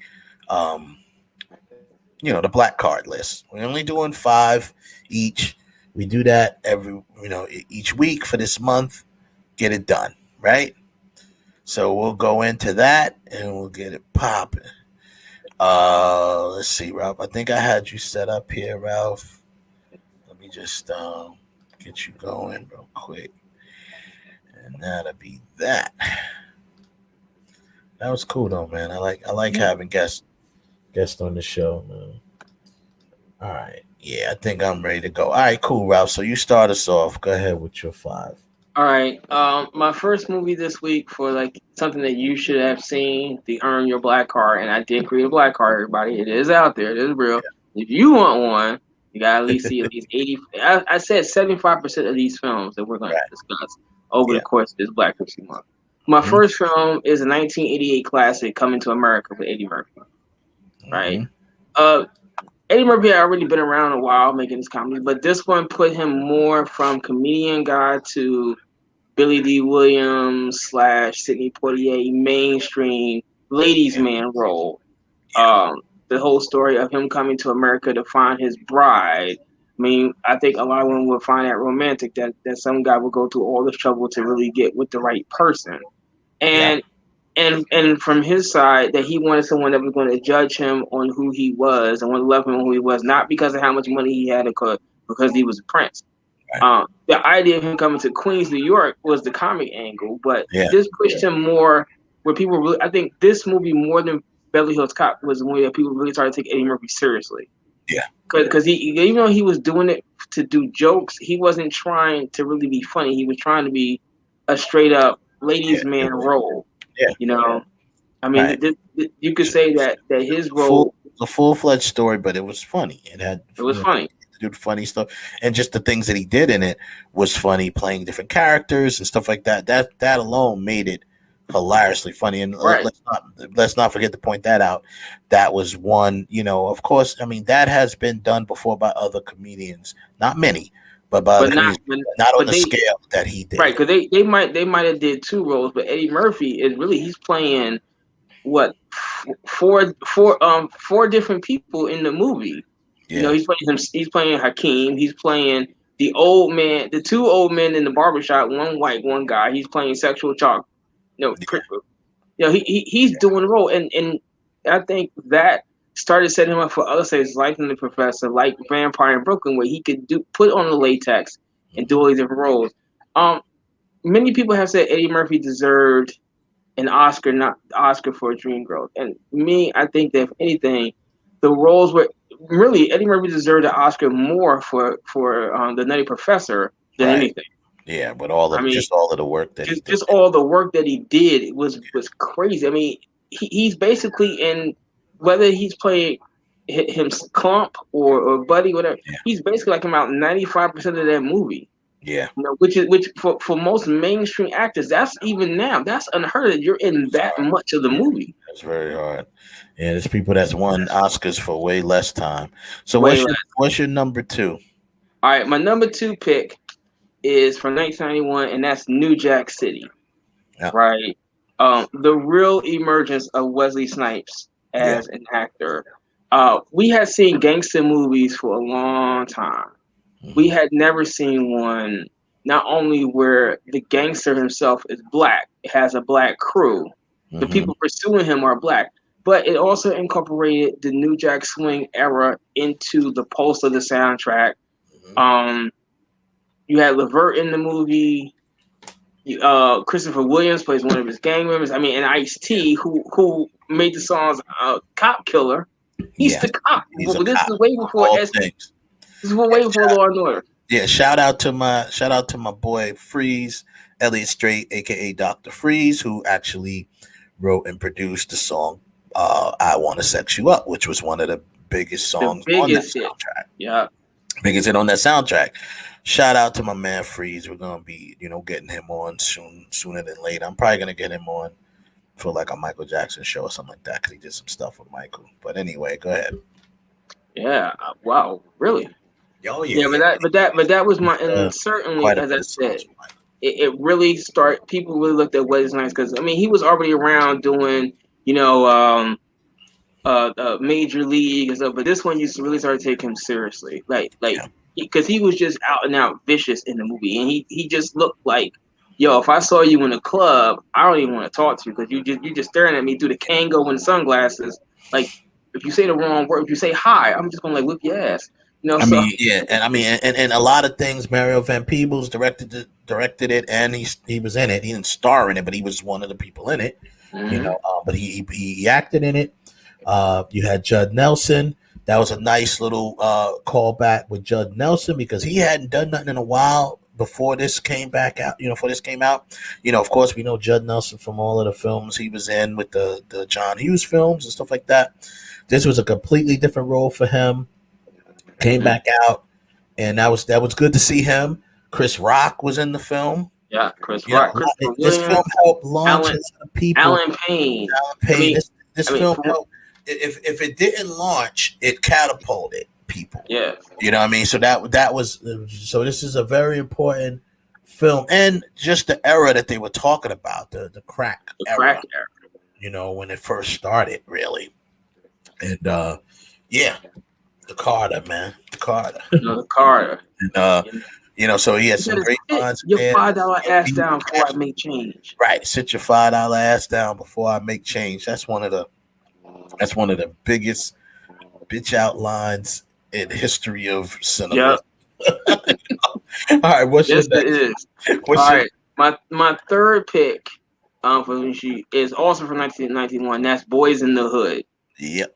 The beginning of the real rise. I mean, to me, this is the real beginning of the rise of black cinema. Mm-hmm. John Singleton, who's still at the first time he's the youngest person ever nominated for Best Directing Oscar for that movie. But he tells the tale that you had kind of sort of heard in rap music from NWA about life in Los Angeles, but we had never really seen it. Yeah. So now he's putting it out there where you have the three boys that knew each other as they were kids and have grown up. Yep. All basically across from each other, but all three are going through different directions in life. One is the criminal. One just wants to go to school. One is trying to figure out what he's going to do because he already has a child. Yeah. And it touches on things such as that, you know, like the conversation they were playing spades and they were talking about AIDS. You have Cuba Gooding Jr. that really wants to have sex with this girl, but she's like kind of afraid, like I don't want to get pregnant. But then and then you have Morris Chestnut, who played the stereotypical role. He had a child when he was a teenager, but he wanted to go off and do something better for not himself, for his kid. For his kid, you know? And it tore. He was the athlete. He was the athlete. It was a very good movie, and I remember seeing this. Actually, this came out on my birthday in 1991. I went to go see it, and the thing that got my attention was not only how great it was made and how good the movie was, but the end. If no one's seen Boys in the Hood, I'm sorry to be the spoiler guy, but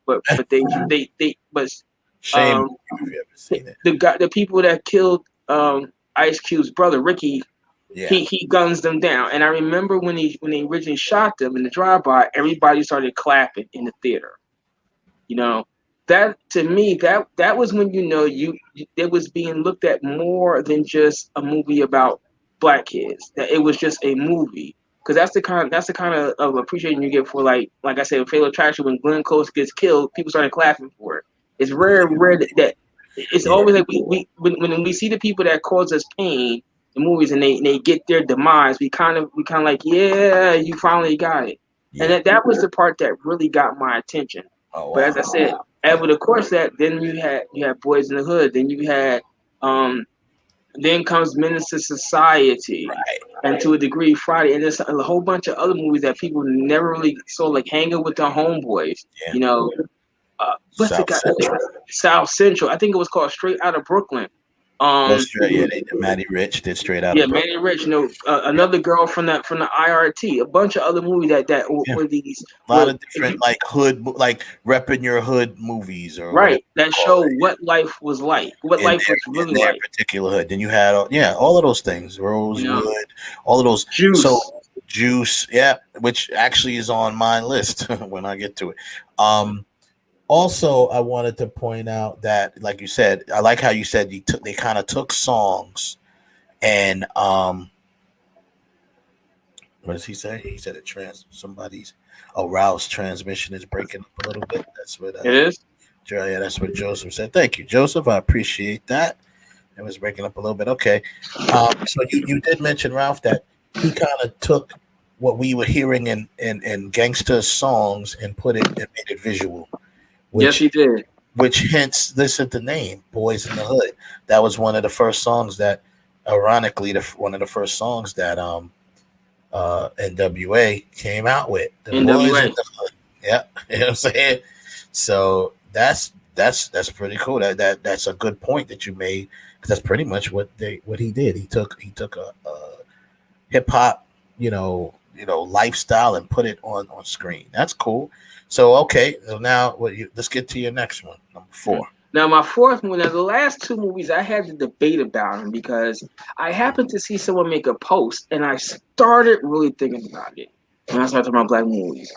And to a large degree, the post is actually correct, and then it's something that I did not originally think about when I made my list. My number 4 movie is The Princess and the Frog. It's an animated movie from Disney that came out in 2009. I'm putting it on my list as a movie you should have seen because Disney traditionally, when they've had their female main character, they have always been white. I mean, yeah, you could say Jasmine from Aladdin. Yes, you can. But really, Jasmine in that movie, she's like the third player. You know, the genie is really the lead of Aladdin. Yeah. Right. But this one, and you can't really count the remake of Cinderella with Brandy because it's a remake. This is Prince and the Frog is an original story. Yeah. Of a woman who all she wants to do is own her restaurant because she saw her father work himself to death, and she wants to own a restaurant, and it gets taken away from her. So she wishes that she could do. This frog comes up and says, "If you kiss me, I become a princess." She kissed the frog, and then actually she becomes a frog, and it becomes this whole adventure.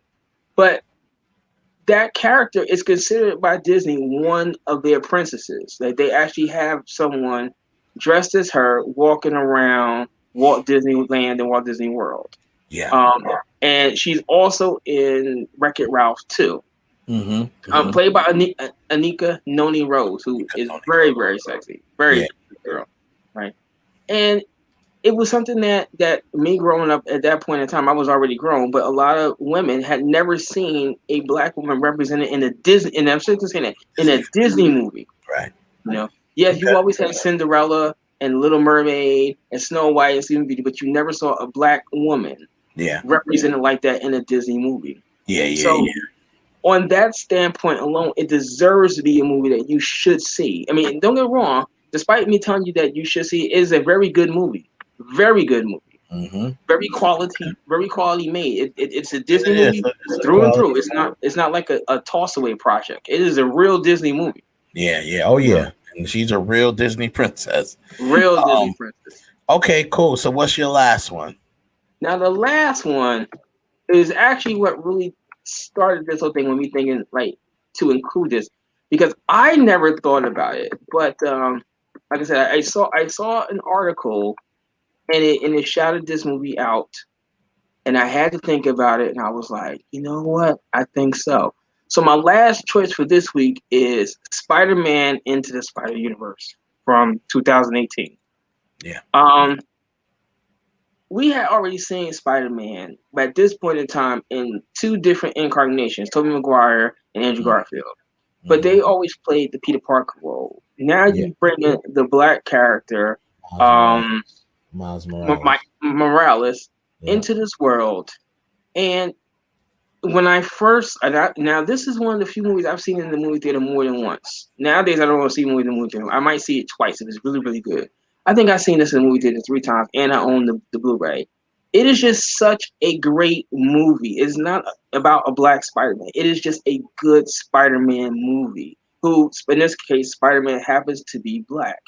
And not for nothing, it is one of the most praised versions of Spider-Man. I think this animated cartoon is more praised than Tobey Maguire or Andrew Garfield or even the new kid, Tom Holland. Yeah, it is just a really fun movie. Really fun movie, yeah. And the Miles Morales character, I don't think a lot of people realize how popular this character is in the comic world. Very popular, the Miles Morales Spider-Man character. So bringing it to screen, even in an animated version, and trust me, once they decide to bring it to screen in live action, it's going to do well.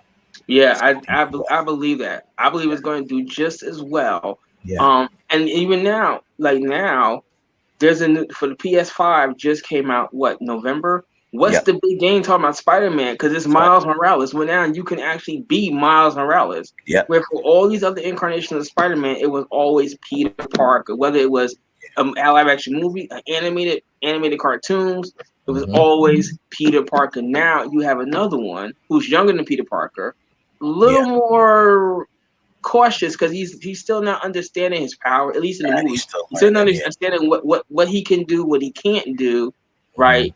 But he has room to grow. And you But still he have the shares family the same dynamic. values. He still says the same values that Peter Parker. What made Spider-Man, what makes Spider-Man Spider-Man is his values, right? Peter Parker values. Almost every time, because he is so powerful, almost every time he fights, he pulls his punches. He never really cuts loose and hits you with the full power of his strength. Because he doesn't want to really hurt somebody. You know what I mean? He just wants to save people and protect people. Right. Not unless you're messing with Mary Jane. If you mess with Mary Jane, don't do it. Aunt May, that's your ass. That's what Aunt May is a rap. Yeah. So same with this guy, but he has the same values and he has the same things to lose. He has two parents. He's got his parents, stuff like that. These are things that he's got to lose. You know what I mean? So it's really interesting. So that's an interesting pick to put on there. Now, where does this fall on your list? Is this a must see or is this a substitute? Like what? See, The Princess and the Frog, I'm going to consider that a must see. So you're consider that a must see. So if they don't see this Disney film, what if they ain't got kids?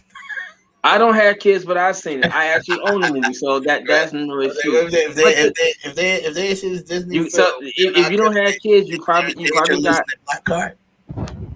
Well, I'm gonna say this: if you don't have children, but you probably have nieces, nephews, certainly get it to let them see it. You know. Now the Spider-Man movie, I'm gonna be honest with you, I had not considered Spider-Man into the universe at all. I didn't have it as a must-see or as a good alternate. It's just something that I didn't really think about until I happened to come across an article about Black History Month, and they put that in there, and it got me thinking. Yeah. So I'm going to sit there and say that it is a really good alternate.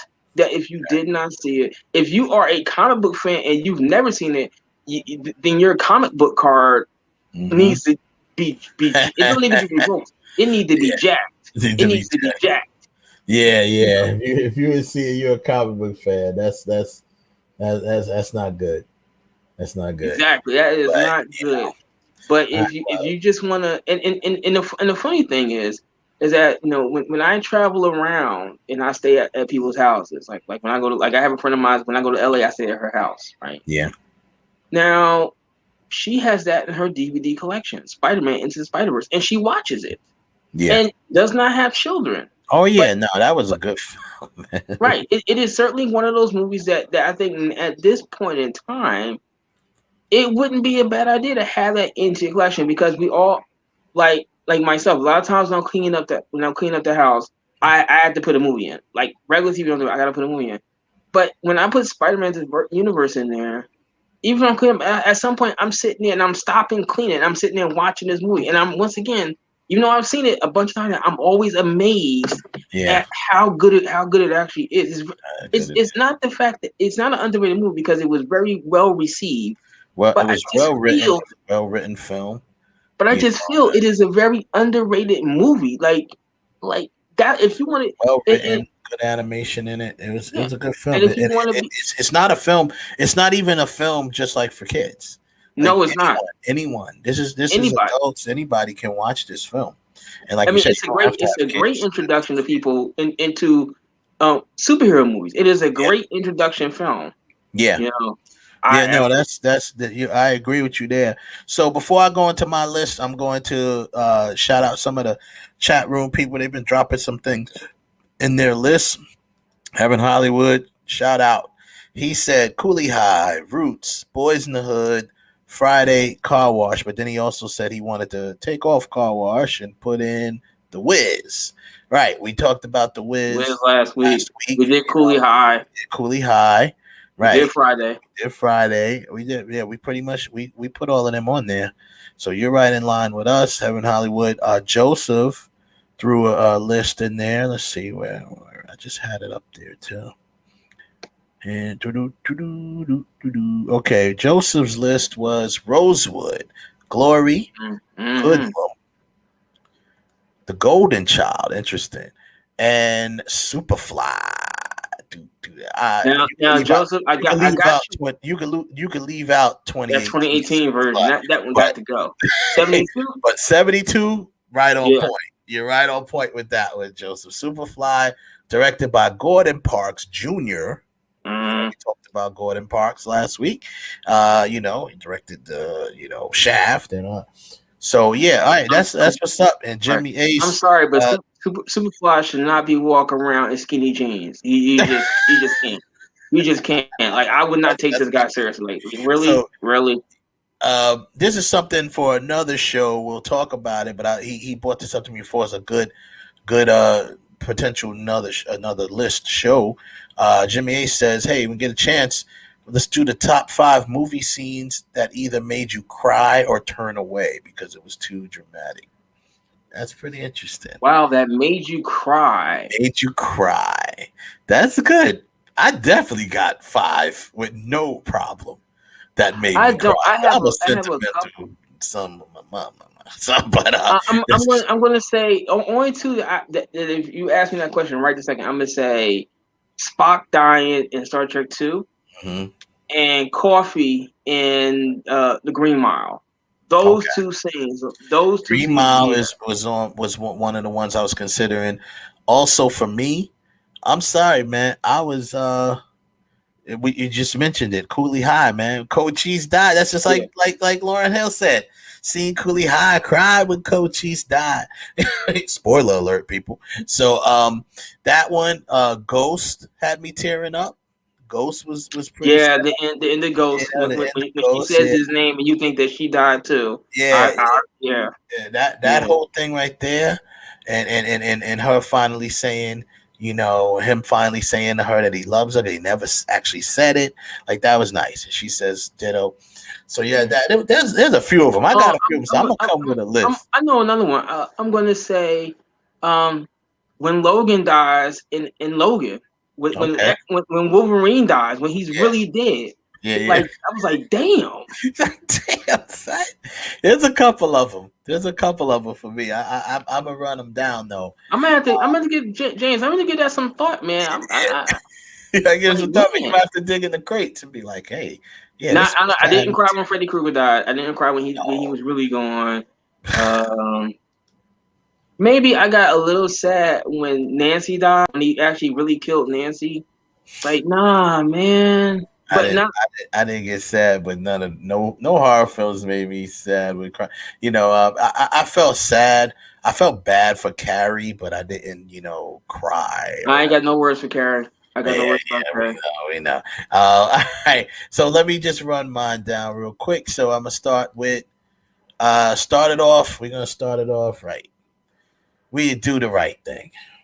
Okay. Do the Right Thing. No question why this is on my list. This is number 1. Spike Lee, the great Spike Lee, launched a lot of careers in this film. And if he didn't launch them, he catapulted them. Some people may have been in films before this film, but guess what? It helped catapult them. Yeah. Spike Lee, this film was, obviously, like I said, it was an important film. Spawned an important subject, as well as because with Do the Right Thing, people were just like, whoa, oh man, Spike talked, you know what it was? Spike talked about racism without sounding like a racist, that's not easy. And I'm like one of these guys that's telling you about it. Remember, he wasn't doing like he was pointing at you. He was doing it to say perspectives too. Yeah. Remember how we got to this point, because what happened before is still around. It's just in a different way, but it's still here. Don't forget about it. Well, and another thing he did, which a lot of people, including Siskel and Ebert, gave him credit for, he told it from all perspectives. He didn't just tell it from a black perspective. Like, you had the scenes where you had the Italians, spewing their rhetoric, their racist rhetoric. Then you had even the Koreans and stuff like that. They were all like, everybody was calling because you just throw it out there. So he's like in your face. So it was like launched a lot of careers. This whole scene here, Radio Raheem. the love and the hate. You know what I mean? That whole thing, that speech. You know, a Bug it lot of out. people, people don't Bug it realize out. some of the people that if you're a fan of the show The Boys, well, you could thank Spike Lee for helping launch this guy's career, or at least catapult it. He was in several films from Spike Lee. Yeah. And even the guy in the background with his tongue sticking out. Yeah, Y'all know who that guy is. That's Martin Lawrence. You know what I'm saying? So this is what I'm saying. It's like these cats have been with Spike Lee, and then of course, Dan Aiello was already an established actor. He's probably the most known actor in the film. You know what I mean? As far as like established actors. But there you go. You got John Turturro over there, another person whose career pretty much launched with Spike Lee. There, and then there's that guy. You know what I mean? Yeah. So these are all people that Spike Lee helped launch or catapult their careers. And that's what made Do the Right. That's just one thing that made do it. And then let's not forget about Public Enemy's unforgettable soundtrack, Fight the Power. Rosie Perez. Rosie Perez is another person that was launched. I don't have a picture of her here. Her, career as an actress launched from this film. Period. Okay, second, number two. We talked about it. We mentioned it earlier. Juice, one of those films that kind of spawned off of The Boys in the Hood and all that stuff. Juice was the first film by Ernest Dickerson, who is Spike Lee's, or he was up until that point, Spike Lee's director of photography. He was his cinematographer for Do the Right Thing and Malcolm X and all these other films that Spike Lee did. Ernest broke off and he, started doing his own thing. And this was his first film, Juice. And this was telling it from it was like, like a Boys in the Hood from a New York perspective. Telling it from New York, it was in Manhattan and New York, stuff like that. So, it launched careers with this film. Omar Epps, the only one who was actually already an actor was the gentleman here, I forget his name, who played Steel. He had this guy here had acted in something before too, but this was Omar Epps' first movie. He was straight out of high school for this movie. Yep. You know what I mean? First movie. Tupac, same deal. Tupac, was an artist. He was a rap artist. He, into the music business, but he wasn't, he had acting training, from school and School of the Arts and stuff like that. But this was his film, and it really launched, got a lot. It was a big, big film. So Juice is my number 2 film on the list. That's them again. This really, this was a good film, man. It's your boy Tretch right there, down with the other crew. And there you go.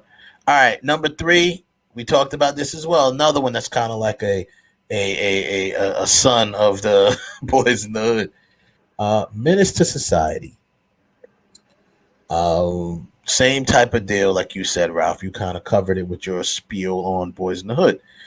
This is, taking what we hear in gangster songs from the West Coast and putting it on film.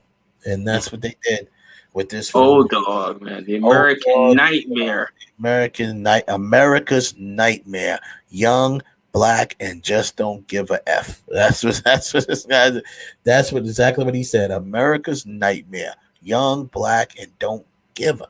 So, that is America's Nightmare when you think about it. So, great film. The way it was done. So this was the Hughes brothers, all right, who did this one, and that's Menace. Okay, next film.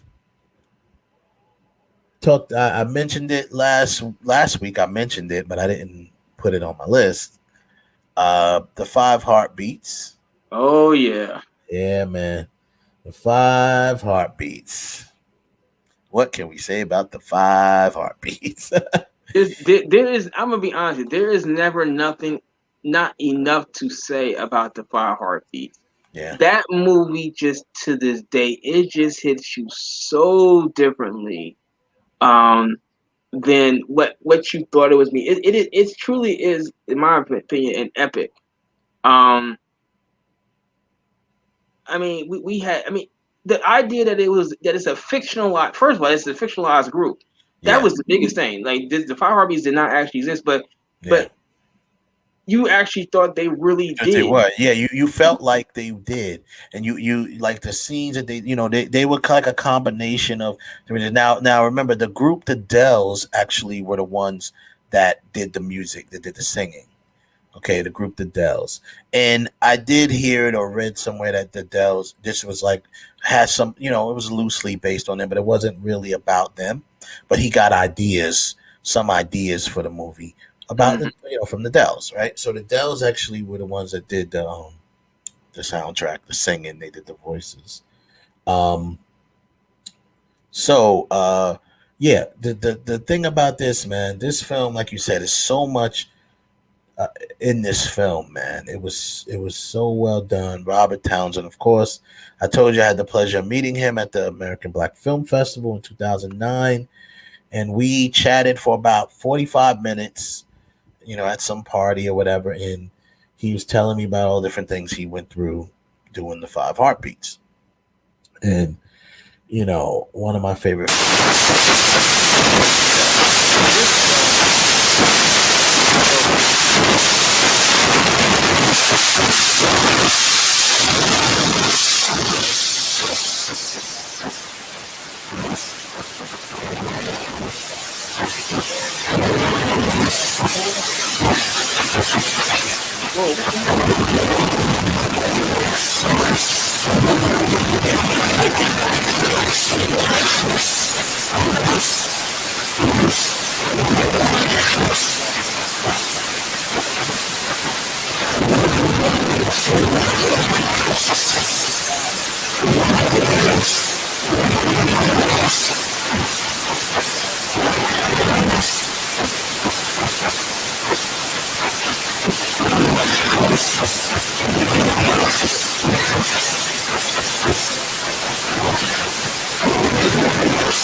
Let's see. Can you hear me now? Is the static still there? Let's see. Is this all right? Sounds like it's been worked out. Let's see if I can hear it over here. You guys hear me pretty clear in the chat room? Yeah, sounds like it's been worked out. All right, I'm gonna bring Ralph back in. There you go. Cool. Ralph, I'm bringing you back in. If you can hear me, bring you back on. There you go. Is that better? No, I mean I can hear you, but it's still static all in the line. You still hear static? I'm playing it back from I'm still here. I'm playing it back from YouTube and I don't hear it no more. I did hear it just a few minutes ago when you talked about it. And I Oh wait played a it. minute. I turned off the mute YouTube. Yeah. So it's okay. So the static is coming from YouTube. Then that's what the problem is. It might have been, yeah. But it's been worked out. Thanks for bringing that up because I couldn't hear it. Yeah. So thank God we're at the end of the show. But anyway, that's my 5 for this week. Next week we'll come back with 5 more different ones on as we build this list of films that you need to see to earn your black card. And there is a black card. It actually exists. Ralph. Yes, it does. I actually created one. I was trying to find something while you was talking. Now you didn't. Now Ralph, real quick, you didn't hear. When did you start hearing that static? You didn't hear that all through the show, did you? If not, No. It started when you were into your third movie, when 5 Heartbeats. Okay. That's when it started. So like the last whatever else you said, I didn't hear any of that stuff. Okay. All right. Good. That's well. Yeah. I was. It started again. I don't know what happened there, but so that was my list. Like I said, it was Do the Right Thing, Juice.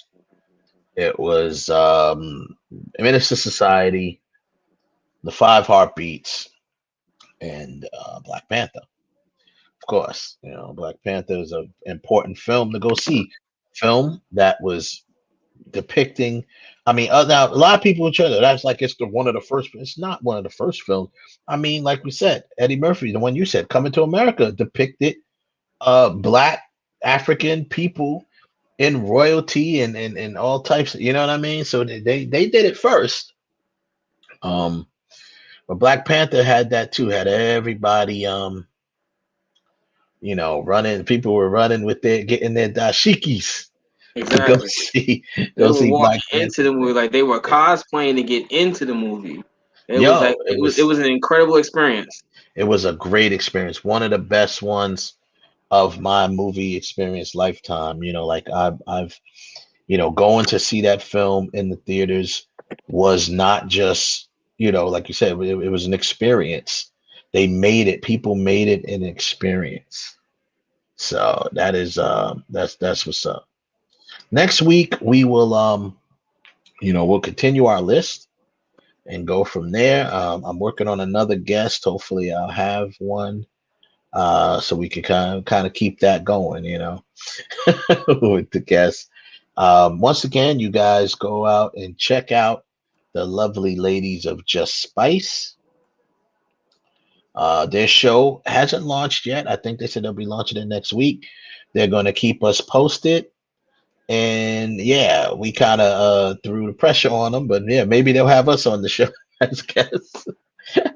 Like, hey, we'll be your first guest. We'll be your first guest. But anyhow, here's my first question about first guest, because they always talk about, is Lil Wayne really the best rapper alive right now? Is he the greatest of all time? No. No. Let's debate it. Let's debate it. Yep. Make sure you guys check out the other shows we have here on the IE network. Make sure you guys check out the Bench Warmers Sports and Stuff podcast with your hosts Jimmy Ace and Heaven Hollywood. They talk sports and they talk stuff.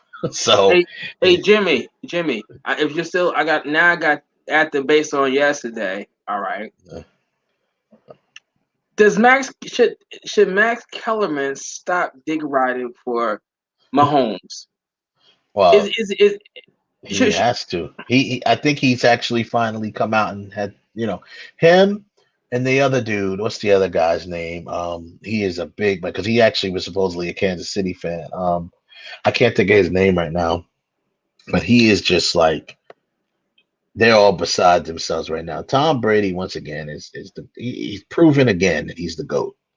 And he's putting it out of reach. Nobody's even going to catch him. Yeah, it's going to be tough. No, but yeah, Jimmy, here's a better question. Now, last week, I watched First Take, and they had this question that was asked by someone else. Is it fair to compare Patrick Mahomes to Michael Jordan? And I was like, hell no. No, of course not. Is it fair to compare? And then I think a lot of people, when they ask the question, will look at it from the aspect of how many rings you have. Like Brady has 6, Jordan has 6, so they say fair. But then Stephen A. Bruno, he said, but when you're when you're playing football, you really can't turn the tide of the game just yourself. Like he said, I don't care who you are. Quarterback has never thrown a ball to himself and he caught it. Never. Mm-hmm. Basketball players, yes, you can turn the tide of a game. We have seen that. A baseball player can turn the tide of a game with a flick of their wrist. Yeah, they can. They can turn the tide. Right. They can turn the tide of the game. They can. A pitcher can literally dominate the game by himself. By himself. If he throws a no-hitter, the pitcher was pretty much dominated the game. It's possible. Of course, you need the team to field the ball if they hit it or whatever. But I mean, the bottom line is a pitcher can turn the tide of the game by himself. Exactly. But everybody wants, and I'm not taking away the greatness or I can't call it greatness. The talent of Patrick Mahomes, because he is a talented man.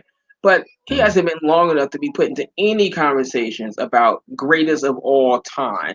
And now that he has lost the Super Bowl, you damn sure can't put him in that category, at least not right now. But now they're saying, well, he has the potential to reach the same level as Tom Brady.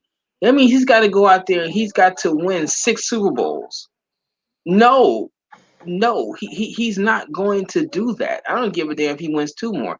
He's not going to win 6. That means you got to get to 6 straight Super Bowls or 6 Super Bowls at the course of your career. No, you're not going to do that. So I'm tired of people dick riding for Patrick Mahomes. The man is a great football player. I will give you that one. Nobody needs to put into the conversation a greatest of all time. Not right now.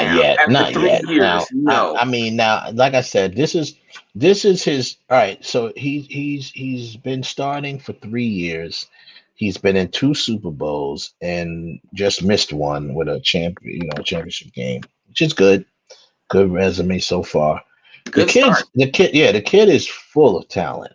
I mean, if you've seen some of the throws he made last night, it was ridiculous. Even some of the ones, he was on the run the whole time. But this kid was making throws falling on his ass, and it was getting there.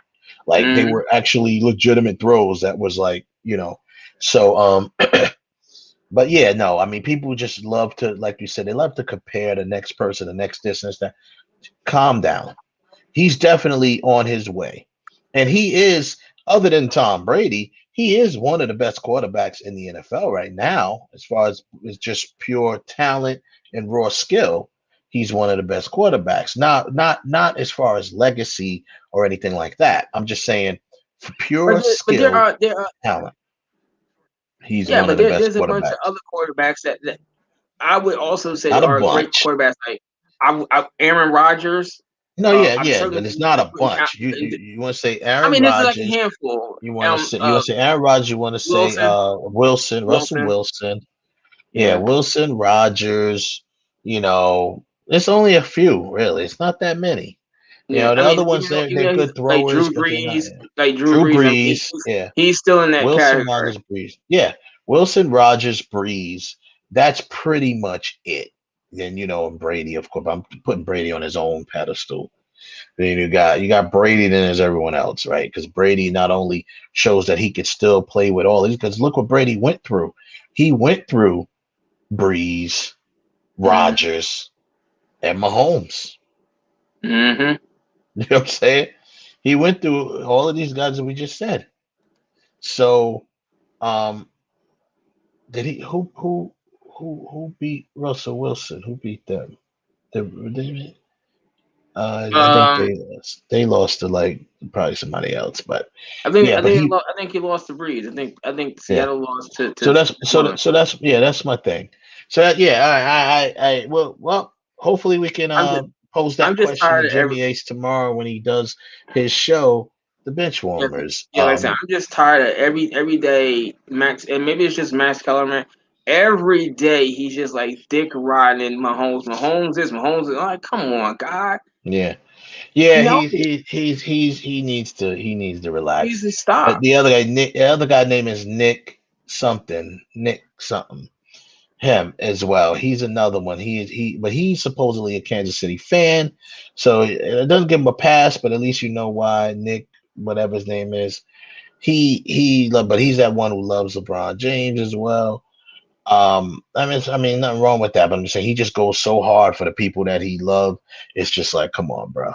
But anyway, and of course, don't forget to catch every week or every other week or so the Block TV News with our girl Lex. Lexi, she is the host of Block TV News, bringing you all of the news from the week, the weekly wrap up, all the tea, all the things that's going on there. Of course, real talk. Yeah, that's pretty much the show, people. We're ended on time today. And one other thing, Joseph Tanner, you've been asking me for a while about Hot Sugar Tea. Hot Sugar Tea will be coming back on the air very shortly. I was having a phone call with India today about this subject matter. We are going to be doing something very soon on Blog Talk Radio. It won't be our official comeback, but there will be something coming like I think by next 3 weeks we should be doing something on this. So when we do it, we'll post it, let you all know. But Hot Sugar Tea is coming back. We got a plan. Okay. We're gonna try to make it bigger and better than what it was. So it is coming back in about 3 weeks. About 3 weeks it'll be coming back. Okay, awesome. Like I said, when we get closer to announcing it, put it on our social media, let everybody know that we are back on the air, but it's coming. Awesome. So the return of Hot Sugar Tea. Yeah. That's what's up. But believe me, I got a lot. Look at my face. I got a lot of stuff to talk about on Hot Sugar Tea. Some people have generally pissed me off, and there's a lot of grime has been going on in the time that we have been off the air. So Our next show might be 6 hours long. I don't know yet. That's funny. Yeah, well, let's see. Well, that's pretty much that. Make sure you go like, subscribe. That's very important, but more important, share. Share the show with your friends. It takes 10 seconds, people. You take the link, you take it and you drop it in a couple of places. Just share it. That's it. Mm-hmm. Like takes 0.5 seconds. You just click the like button and you keep it moving. And then subscribe. We love you to subscribe so you can get all of the notes, all of the notifications that we're doing a show. We'd like to thank once again the ladies from Just Spice that came on the show. Miss Mary Almonte, Miss Crystal Jamie, Miss Catherine Nunez, and Mayana Joy. All of y'all go check them out when you get an opportunity. I'm gonna be interested in watching their show because I like their personalities. They seem, very, like I said, it's just something about them. They just seem like they'll have some nice stuff to talk about. And I love the fact that they're black and brown women I doing kind their of like thing. that name for this show, Brock and Brown. I just thought that was kind of catchy. Yeah, right. Black and brown. I mean, I love that they're doing this. Women of color doing their thing, taking everything into their own hands, and just going out there because and like I said, and I'm not gonna drag this on, but they actually started under another network that we will not name. We're not giving them no pub, but it wasn't really even a network. It was a supposed to be network that they were trying to start, and it didn't work out because they were basically kind of like built on a lie, the whole network. And I just want to say this. With that being said, I want to say this to people out there. If you are a creative, if you are an artist, do your stuff. The internet has given us opportunity to express our whatever you have to say, whether it's through music, through film, through talk shows, and what we're doing now, podcasts. The market is wide open. Just do it. Don't let anyone talk you into coming and working for them when unless they are Viacom or something like that, and you want to you feel like you want to do that. That's your choice. But these no name networks that pop up and say that they want to put you on their network, and they haven't even started yet. Exactly. Yeah. Don't mess with them. Don't mess with them, because if it's too good to be true, it probably is. If it seems too good to be true, it probably is. And a lot of Everything times, that glitter yeah. ain't gold, man. Oh yeah, that's for Ain't sure. gold. So I'm gonna leave it with that without having to bring up this network and putting them. I want to put them on blast, but at the same time, putting them on blast also gives them shine. So I don't want to, because not right now people it's skewed. The perspectives are skewed. People don't really know the difference between infamy and fame. So if I give them, if I could be talking about, I'm trying to put them on blast and it'd be giving them shine. So I'm not doing that. So, but anyway, because that's how they met, I believe, the young ladies from this show, and they decided, like they said, their chemistry got good, and they just want to keep it going. So go check out Just Spice. We'll continue to promote their show as our week goes on. Next week, we're gonna talk some more Black History stuff. I definitely want to get into it. Every year I want to make sure we get in and talk a little bit about the Black exploitation era. I always thought that was a very important era in Black cinema, and of course we're naming some of them in our lists. There's plenty more to name in the list, but I want have a little bit of a segment highlighting the Black exploitation era. There you have it. That's it, man. Thanks to everyone in the chat room. Joseph, of course, as usual. Heaven Hollywood, appreciate you coming through. All and any of the heavy hitters that came through. Joseph, I said Joseph already. Jimmy Ace, thank you for coming through. That's it. On that note, we're gonna say you can love us, you can hate us, but don't ever forget about us. Good night, people. Deuces.